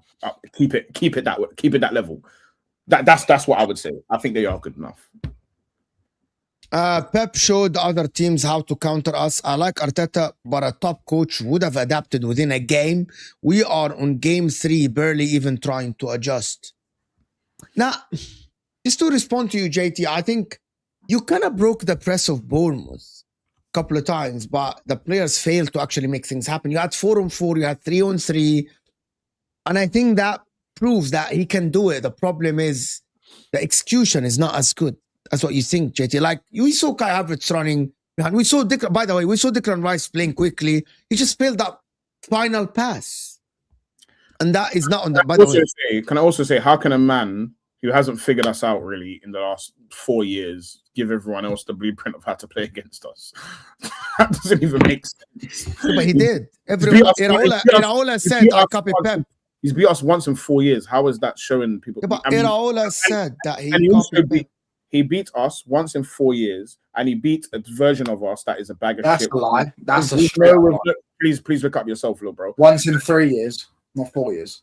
Look it up. You're shameless. Touch Look fair play. Look it up anyway. So and then he beat. Shut up for 5 minutes, bro. And then if you look at the team that we had I've been shut. You're talking again. You're talking again, bro. Move your fringe to the side, bro. The point I'm making is he beat a version of us, so he had no creative players. So he didn't even actually beat the Arsenal that he should have beaten. So let's have it right. He doesn't have the blueprint because he's never beaten the blueprint. Have a good day. Thank you. They are paid millions. No excuses for them. Facts. There's no excuses for them. So if Arsenal limp over the line, guys, I'm just going to be complete. Okay, let's say if Arsenal recover and win all their games or win 5 out of 6, that's fine. That's recovery.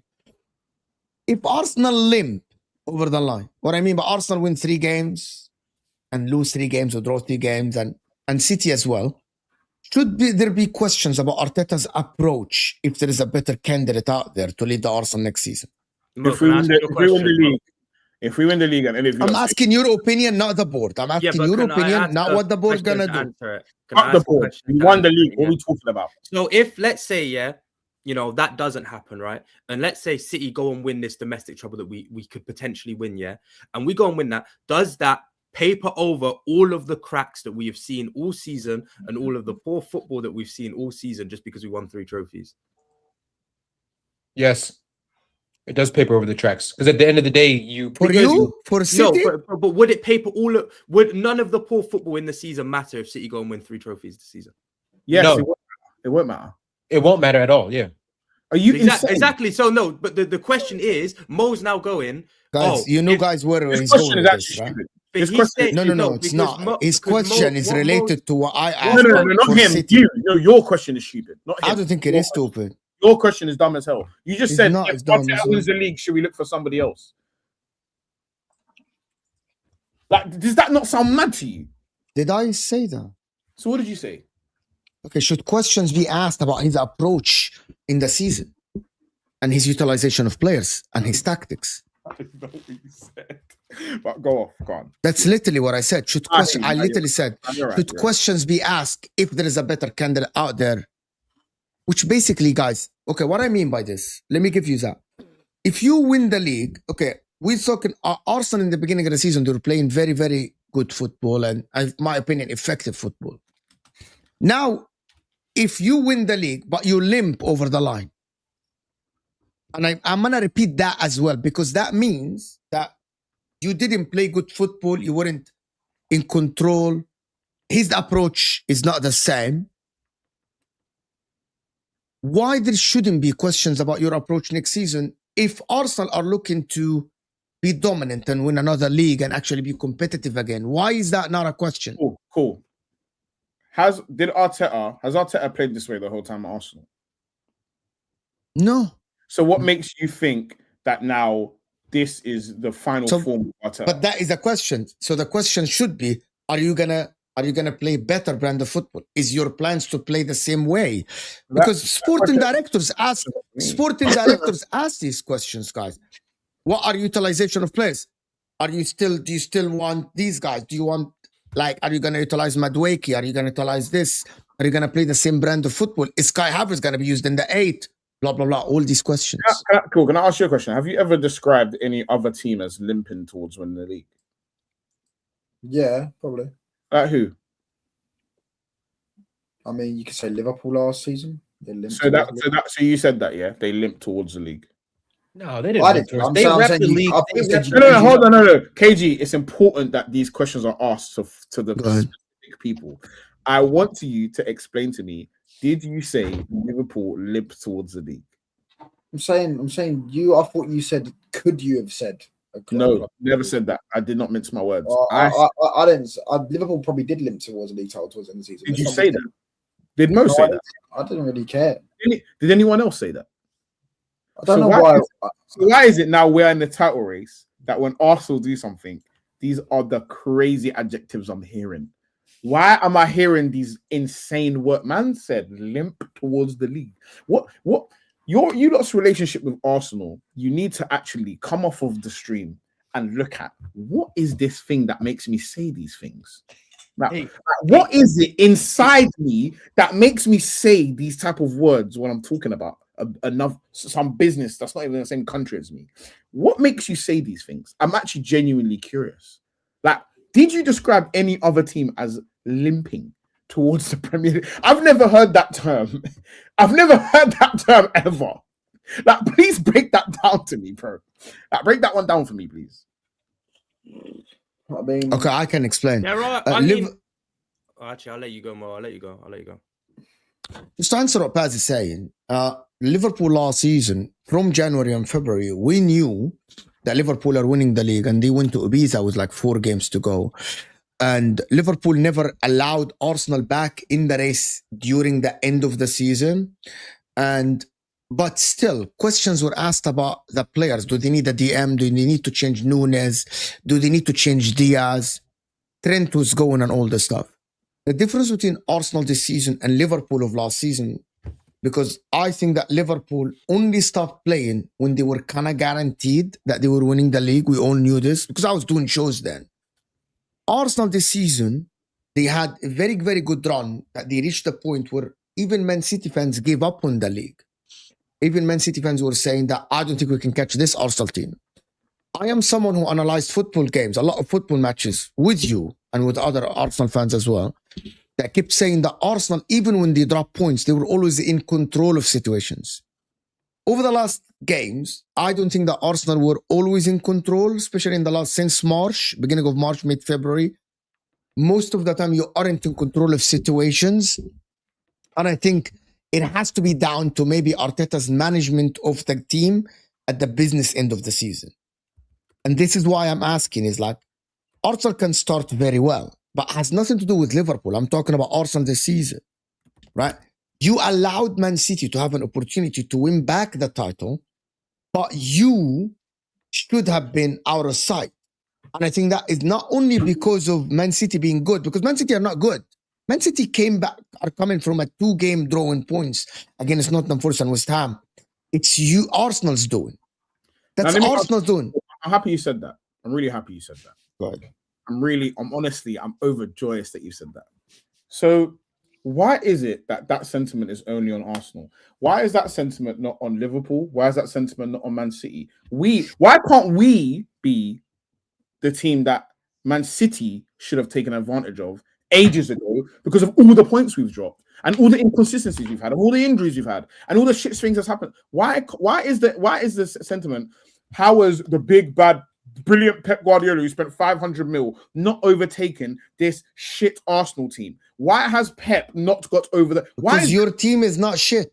To be fair, I never said your team is shit. So why is it? So why is it? When did I say? When did I say the Arsenal team is shit, guys? I never said you said that. I'm asking you why that sentiment doesn't. Why does the sentiment of how was big bad Pep this serial winner with this 500 million in the last 5 minutes spent, this great team, all these treble quadruple, this genius? Why is he not overtaken this terrible team who've won nothing with a manager just never won nothing? Why is that not the sentiment? I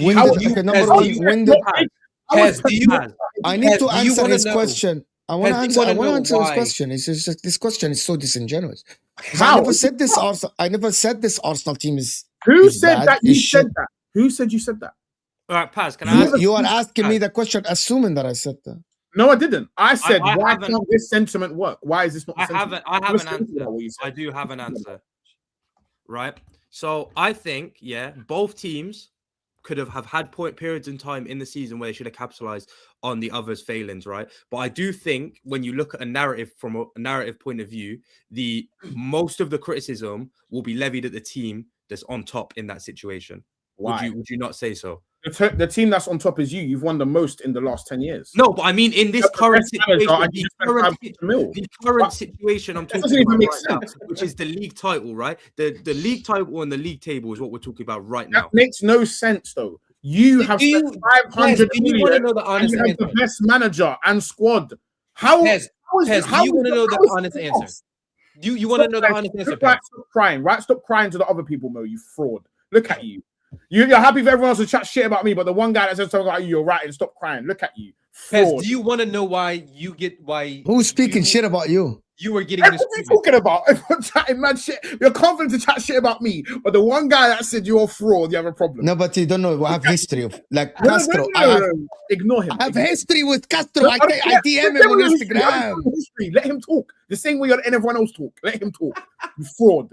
Let him talk the same way everyone else can talk and say stuff about me. They can say stuff about you as well. They can. A lot of people say stuff about me. Do you think people let it happen. Let it happen.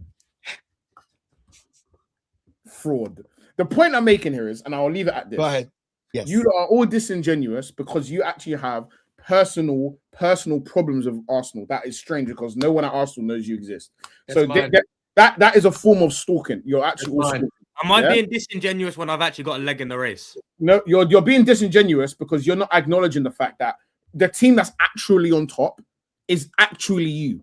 Because you the league. No way. Let me explain. Don't get emotional. The point I'm making here is you have spent way more money. Your team is better. Your 11's better. You have arguably some of the best players in the world, and Haaland is the best striker in the world. And you are below us. You have the best manager in the world by all of your definitions. How is it's taking you till, what's the month now? April, for you to overtake a meaty Arteta who's never won anything, and a bunch of players you think are shit, their attack shit, the midfield don't work, and you think the defenders are overrated. How is it you haven't gotten this over the line? Only one of those points I've ever made is that your attack shit. So you're now coming at me with things that I've never said. Okay, hold on. Is your manager better than ours? Yeah. Is your 11 better than ours? No, I wouldn't say so. You're a liar. I'm not lying. What? You know you're a liar. Hold on. We went through this and you picked more players from you. You fraud. You're fraud. You're a fraud. You're a fraud because we went through it and you picked 8 of your players. That's over personal preference. I take Mahrez over Salah. Does that mean Salah's not better than Mahrez? Your players. Mahrez is better than Salah. So that point. You're a fraud. You picked 8 of your players. Because I'm going. We're going to air that. Hold on. Now we're going to move forward. Have you won more than us? Are you more used to winning than us? Yes. Are you better at winning than us? Yes. So how has it taken you till April to overtake a team that's dropped this many points, made this many mistakes? Does this mean Manchester United should be winning the league right now because they've No, forget about Man United. They haven't done anything in ages. Why has it taken you to April to overtake us when you have all of the ingredients? Why do you keep tripping up when it's time for you to capitalize on this Arsenal team that's not ready to win. So then why have you also not capitalized when we've dropped Because points? we're not winners, apparently. So by your definition, you don't want to keep telling me about this Arsenal team. Why has Man City not capitalized from our capitulation? Why? Why have you not capitalized from all of us? Why have you not Yeah, won the league by now? Why have you not won the league by now? But we're above you. But we're above you. We're doing a better job than what you are, and you have all the tools. So what are you talking about? Okay, but what I'm saying is, right? What I'm saying is both teams have slipped up in this league when they could have potentially had things wrapped up by now. Yes or no? Why have you not wrapped it up? Yeah. Why have you not wrapped it up? You're asking Why have you not wrapped it up? I told you why we haven't wrapped it Why up. have you not wrapped Why you haven't wrapped it The up? point I'm making here is this works both ways. Why have you not wrapped it up? And that wasn't even the No, point. no, no, no, no, no, no, no, no, no. Why have you not So here's what it is. This is what I'm pointing out. This is what I'm pointing out. When someone else tries to talk, This he is has what- to talk again, so No, they this can't is get what their I'm point pointing out. So out. he sounds You're right. all frauds. You're all frauds because you only want to look at things from one side. Why have Arsenal wrapped it up? Why have you not wrapped it up? When have I ever said? When have I ever said that? City haven't wrapped it up. When have I ever said that? You've never said it. That's the point I'm making. I am the most critical person of City in this title race out of anybody on this panel. So coming at me with that one is disingenuous. It's not. Why haven't you wrapped it up? Because we're shit. Oh, that's all. That's what I want to know. You're shit. Cool. Your manager shit. Your team shit. I agree. Okay, then. So then you should have wrapped it up a long time then. No, we're all shit. Surely. No, we're all shit. But you're shitter because you have more things. You have more attributes than us. You're shitter. That's the only point I'm making, is that you're all disingenuous because you always want to say, why haven't Arsenal wrapped up? Why have Pep not wrapped it up? Because you've just answered the question because we're shit. We've let you in 1,000 times, like Mo said. Why haven't you capitalized with all that winning history you have? Mo, when you're ready. But the answer is very simple. Please. Because City aren't great. So why are we great and they're not Well great? done, Mo. We got to that consensus like. So wait, hold on. Why are we great and they're not great? Because you were great. You were very good. What are you talking about? See, this is the problem. This is why. How is that hard to understand? No, because your comprehension stinks. That's your problem. Is that you can only see things through the narrative lens. You only want to say, oh my God, how have Arsenal not wrapped this up? We've tripped up. Why have you not said how have Pep and Man City not capitalized when we've tripped up this many times? Why is that not the narrative? Why is it that we should be? Why is the narrative we should be 10 points clear? Why can't the narrative be we've dropped the same points? Why aren't they 10 points clear? Why have I never heard that? Why have I never heard why aren't Pep 10 points clear because of how that's much? That's a different topic. No, it's a different. See, you don't want to let me answer. No, it's a different perspective, not a different topic. No, it's a different topic. No, it's not. It's the same conversation. No, it's not. It's not. Bro, you're miles off it, bro. You're miles off it. I'm not. I need you to listen. There is two topics. If we're talking about Arsenal and their season, we can discuss Arsenal and the managerial and how players like Zubamendi. If we discuss City, we can talk about City being in and out of the title race, not capitalizing on Arsenal fallout. I need to understand. If I'm talking about title race, that talk is already done. We're talking about the game. Should Arsenal approach? Should Arsenal draw?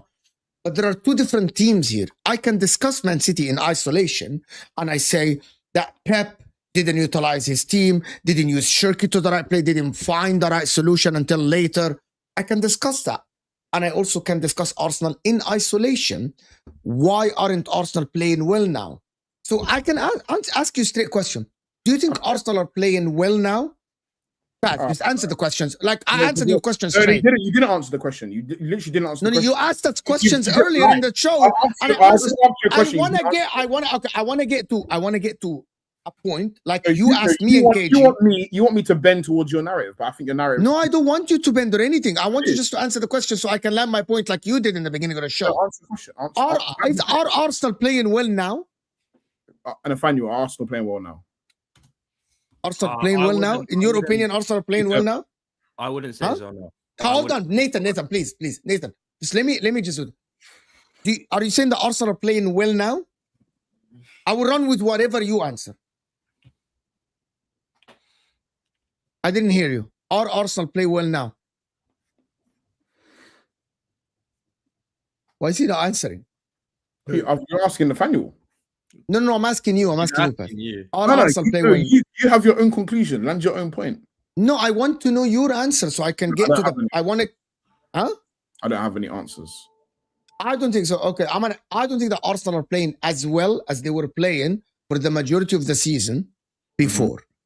That's why I'm saying that there is a change of strategy, tactics, tiredness. Huh? When was we playing well? Out of curiosity. October, I think November. This like when you were winning 8 games, not having a shot on target, you were keeping clean sheets. I think you were so much in control. That is when you were creating more than 1.5, 2 XG a game in open play, apart from set pieces. So just this is when you were playing well. Played well in 1, 2, 3, 4. This is the 5th month we have been playing well. Just so we're curious. Which then means, I didn't say that. January as well. Hold on. You said November. That's what you said. I said December. Okay. Hold on. You said December. That's what you said. Yeah. Mental. You're going mad in your head. You never said December. He did say no. He did. No, he did. To be fair, he did say December. So cool. 4 months. We ain't played well in 4 months, and we didn't. Furthermore, and then we didn't play well. We didn't play well to start the season. You did. Let's go September, October, November, December. 4 months playing well. 4 months playing badly. You played some good games lately, but I think the overall approach has changed lately. So I'm gonna give you an example, very simple example. I'm gonna give you an example. I'm gonna give you a good example. Even in February, you had some good games, like the Spurs game and the Wolves game were not as good. The Brentford game, but I will give you, Brentford game was tough. But in some games, you actually didn't play great as you were. You weren't in control. But lately, you haven't been playing in control, which is something that I noticed lately. When I said that against Bournemouth weren't troubled as much, Paz. That's Southampton didn't fear Arsenal as much when I was watching the game. I'm cool with you saying we're not playing well, by the way. I'm cool with that. I agree with it. That's cool. Yes. I have no problem with you saying that we're not playing well right now. I've got no problem with that. Just so we're clear. That's my point. I've got eyeballs. Cool. So if we can see that Arsenal haven't played well in 4 months, why is the narrative... 4 months? There are some games that you play. Okay, you smash Spurs. Okay, brilliant. 3 months. Let's do 3 months. For the sake of the argument, let's say 3 months. That means Man City have never been more than 6 points realistically behind us, yeah? Never really been more than 6 points. You're telling me that in 3 months of bad Arsenal playing, all them points dropped, the best manager and all of these world-class players couldn't have overtaken Arsenal? And Man City couldn't take advantage because they're not great. So why is that not a narrative rather than why is Arsenal not 10 I can discuss this. So you're saying, and people say that, and this is the problem with the narrative. You lot say it as if Arsenal have all the tools to go and win the league. What happened with touchline? And then everyone's narrative will be, the best teams in the league are always attacking teams. They always do this. They always score goals. You lot have been cussing our attack all year. So which means we don't have all the tools, but then you bred Man City's attack. So surely this brilliant attack should have overtaken us, no? No, but Man City haven't been good. Defensively, they were wide open. They allowed chances. And Haaland hasn't scored a lot of goals. So why is it, but why is this is what I'm saying. What you're saying actually, and I'm trying to walk you there, but you're not understanding what I'm saying to you.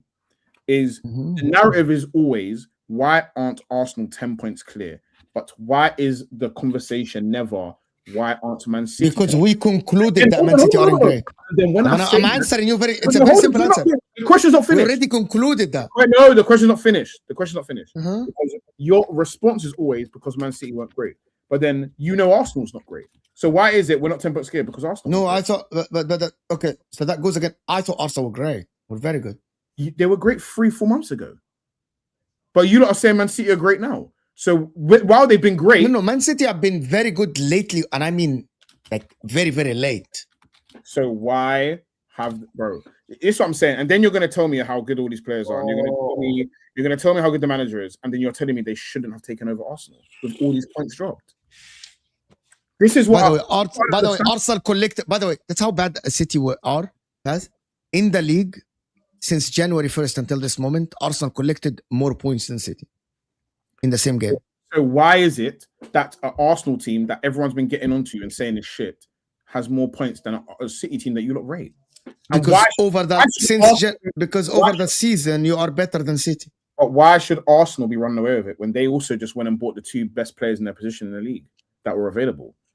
Why is it not how a Man City? Can I ask you something? So let me. You're Do you actually think not getting it, and it's actually quite frustrating. I am not getting it. So Arsenal, the underdog story, huh? Like, it's actually quite frustrating. Like, I'm really not getting it, Paz. Wallahi, I'm not. How you lot are making the greatest manager of all time, who just spent 500 million in January, the underdog. Like, that's what I can't wrap my head around. That is actually the title of what I can't wrap my head around. How you lot have made Pep Guardiola, who just spent 500 mil, the underdog. Like, that to me is, I honestly can't even wrap my head around that. I don't think he's underdog now. You're telling me we should have run away with it. This is what I'm saying. Your comprehension, I need you to pick it up off of wherever you left it. Pick it up. I don't understand what is your... Explain to me how you have made Man City the underdog. Explain that to me. You should have run But you had the better season. Anyway, listen. We're not getting anywhere. We're not getting anywhere. We're not getting anywhere. Let me just, because Touchline is bored of the Arsenal talk. He wants to talk about Man United and them finishing third. It's fantastic. But we're going to finish the show. No fucking cares about that club, bro. We're the most relevant club in football, mate. Let me just do this. Is Havertz paid millions? Why excuse him? I just use them as a vessel to get onto Mo, to be honest. I don't give a fuck about Havertz. As a vessel. I'm sure I don't give a fuck about the Havertz, bro. Fuck Havertz, bro. Mikel Arteta can't take pressure during... Mikel Arteta can't take the pressure during the business end of the season. Pep can't take the pressure throughout the entirety of the season. That's why he's scratching his scalp away.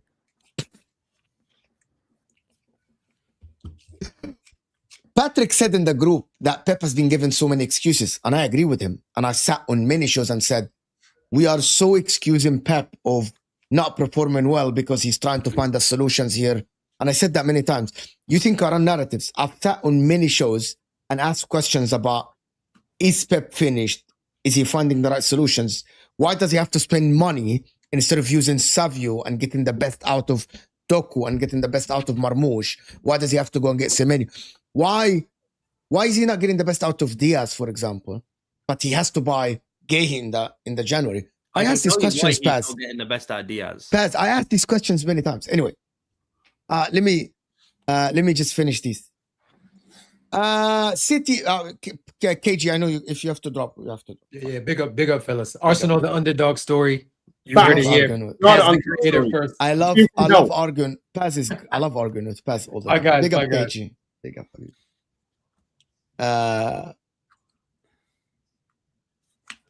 Are you bored yet, Touchline?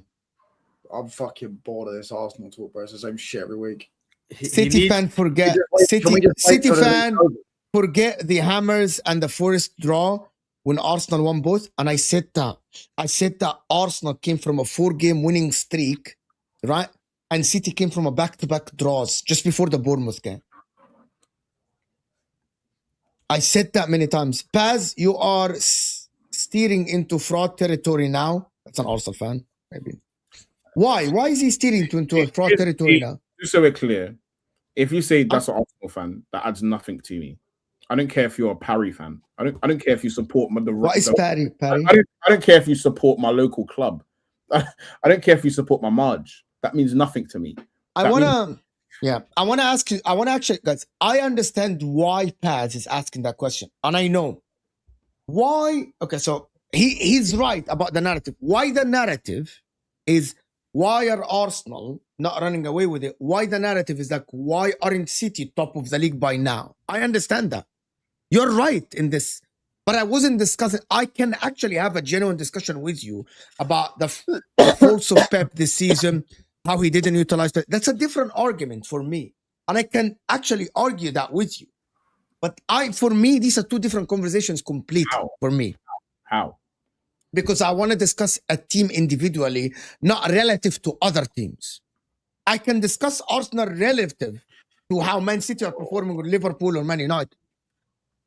Touchline, stop doing these things. This is so boring. If City win the league, then this is a relevant conversation, isn't it? And if Arsenal win the league, it's a relevant conversation. Hopefully, City don't win the league. Go get a colouring book, bro. If you're bored, bro. When we just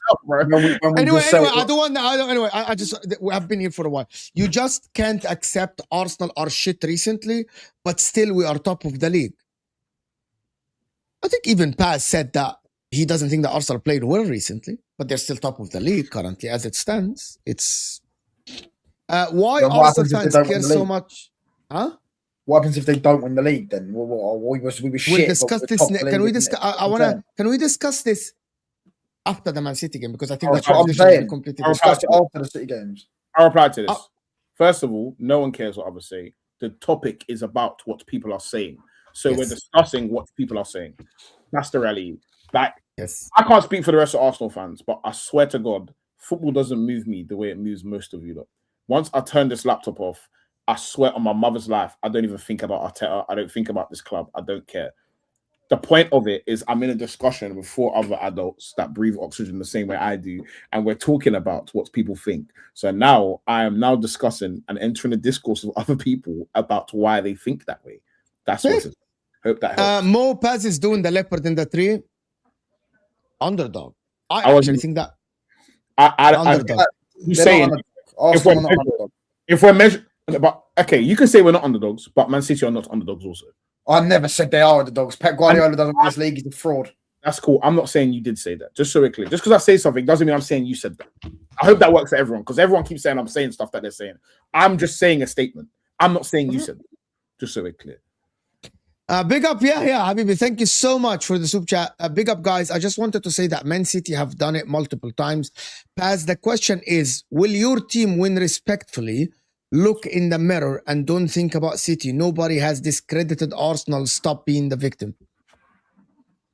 The They have discredited Arsenal, though. the grammar stinks so much. I'm just gonna try and make some form of sense of this. For me, like what you've written here is stinks. The point I'm, is big up. Okay, I need to reread this back because this stinks. Big up. It's a long super chat. I'm sorry. I'm gonna have to brush this one, bro. Because I'm gonna tell you another thing.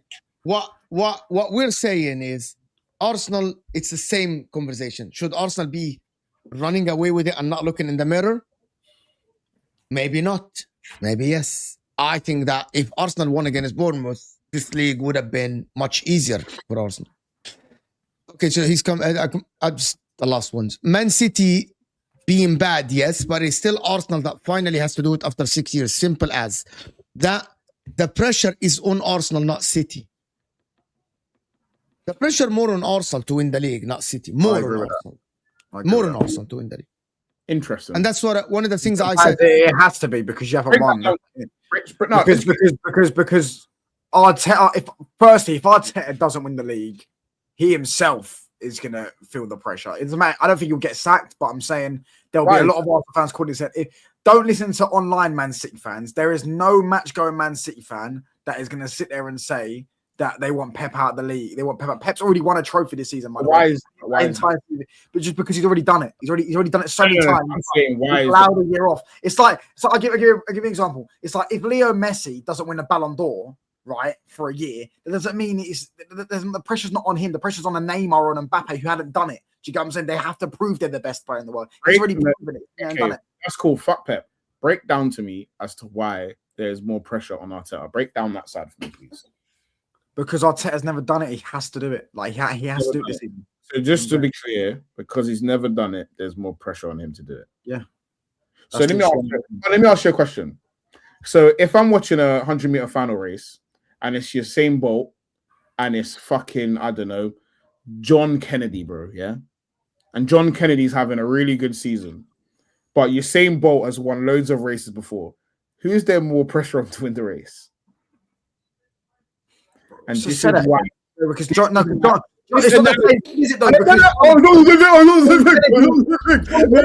Managing a football club with loads of fans, millions of fans worldwide. Every week. You were singing. Hold on, your fans were singing. Hold on. I have to just cut you on that because it was a dumbass point. Your fans at Brighton away were singing, "We're gonna win the league." I hear that. John Kennedy's going to win the race. John Kennedy's going to. No, it's not the same thing. Hold on. Let me explain something to you. Football and Arsenal is the only sport where you are telling me the guy that has never won something has more pressure to win. Arsenal have won something though. Arsenal, not Leicester. Arsenal, not even Leicester won the league.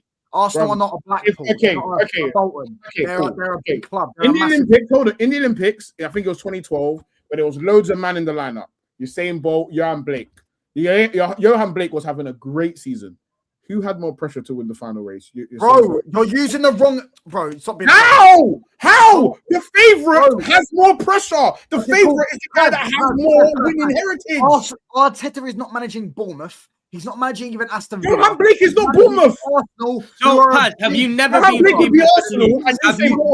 Have you never been favourites for the league? Have you never been favourites for the league this season? That's the question. Hold on. At the beginning of this year, did you put us as winning?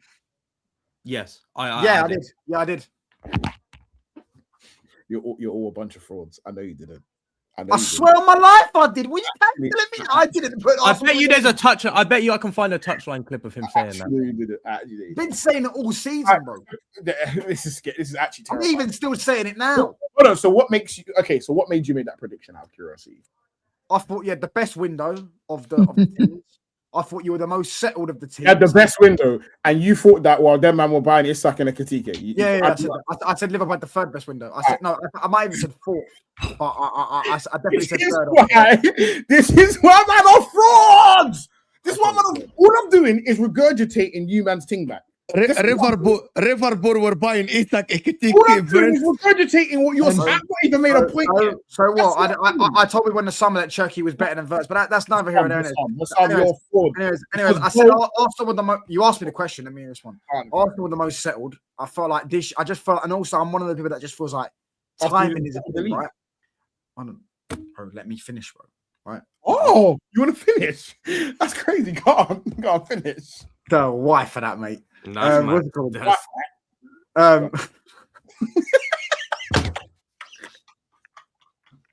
anyways, as I was saying before, I kept getting interrupted by Pads over here. Right? I just felt like this year, like there's a balance in life. You know, there's always balance in life, and I feel like the way Arsenal have the last year, they've seen all their rivals win the trophies. They've seen even Tottenham win the league, Europa League last year. Sorry, yeah, I'm saying and all that stuff. So, listen, pal. You're on the bottom row for a reason, mate. Sharp. No one's talking to you. Right, anyways, Crystal Palace won a trophy against you. They're first in their history, mate. So you want to pipe down before you talk to me, mate. Anything but Spurs. Anything. Pipe down before you talk to me, mate. Spurs have won numerous trophies. Palace have won one in their history. Why does touchline always get sidetracked? Focus. Yes, you were answering very well. You were having a very good answer. Part of it was the window they had. I thought your window was going to be better than what it was. I thought your Gyökeres would be better than what he. I know he scored quite a lot of goals, but I thought he'd be better than what he was. I thought Zubimendi, even though I didn't think he was that bad, I thought him coming in with Eze in the midfield. You said you thought he was shit. That's what I'm saying. You always thought he was shit. Yes, that's what I'm saying. So I thought him next to Rice and a pivot with Eze in the front, I thought would have been better than it is. It hasn't been though, because Eze's not been great. He was always shit. Bro, you're not listening to what I'm saying. Them as a partnership, I thought would be better than what it's been better than a guy you think's overrated and a guy you think shit you thought was going to be. Who do I think's overrated? You think Rice is overrated? You said it. No, I don't. No, I don't think. I thought Rice. I said Rice is the best midfielder in the league. All right, cool, cool. I don't think Rice. I thought him and Zubimendi would partner because I think they balance each other out. And I just thought timing. I just thought Arsenal will finally get this year because they've had 20 years of suffering watching Chelsea, win. Watching Spurs now win a trophy, and Liverpool held that. Oh, I always believe in karma. Always the brides, but never was it always the bridesmaid, but never the bride, and all that stuff. I just thought that's why I thought Arsenal would win the league. Yes, that's why I still think they're going to win the league. I still think Arsenal. I actually think Arsenal are going to win against the Etihad personally, but that's me. We'll talk about that. Just Paz, you think Arsenal doesn't deserve the win? Just last two, and then I'm going to end the show. As you think they deserve to win? I think we will win. Okay, fair enough. I think you deserve to win the league still. I think you deserve to win the league 100%. Will United beat Leeds? Comfy, mate. You know this is Patrick. Patrick. Yeah, big up Patrick. We're gonna slap Leeds up tonight. Be easy, mate. Slap Leeds, huh? Slap Leeds. Even if we don't, we're still above Liverpool, so it's irrelevant, isn't it? The only thing you're doing tonight is throwing away Leeds. Yeah, right, mate. You keep talking, pal. How he did there. Like, I know you thought about that for a while as well. Anyway, guys, listen, I want to thank everyone that joined us. I think actually we had a very good conversation. I enjoyed that. I know it got a little bit party, but it is fine. Big up, Paz. Good luck on Wednesday. Good luck on Sunday. We need man to have fucking shame. We don't need luck. We need shame. You need men to be men. Shame. That's what They need two-time. You need to focus on your bold manager who's scraping his scalp off his head. Focus on that guy. Don't worry about what we're doing. Thank you. Touchline, good luck tonight. You're doing a watch along, of course, on your channel. Big up everyone. Nathan, big up my man for joining us. I want to thank everyone that joined us, guys. Thank you so much for everyone. I will see you guys tonight on MHF. This will take you to Sam when he's gonna hate watch on Man United, of course, against Leeds. Yes, I will see you guys soon. Where are you? You didn't watch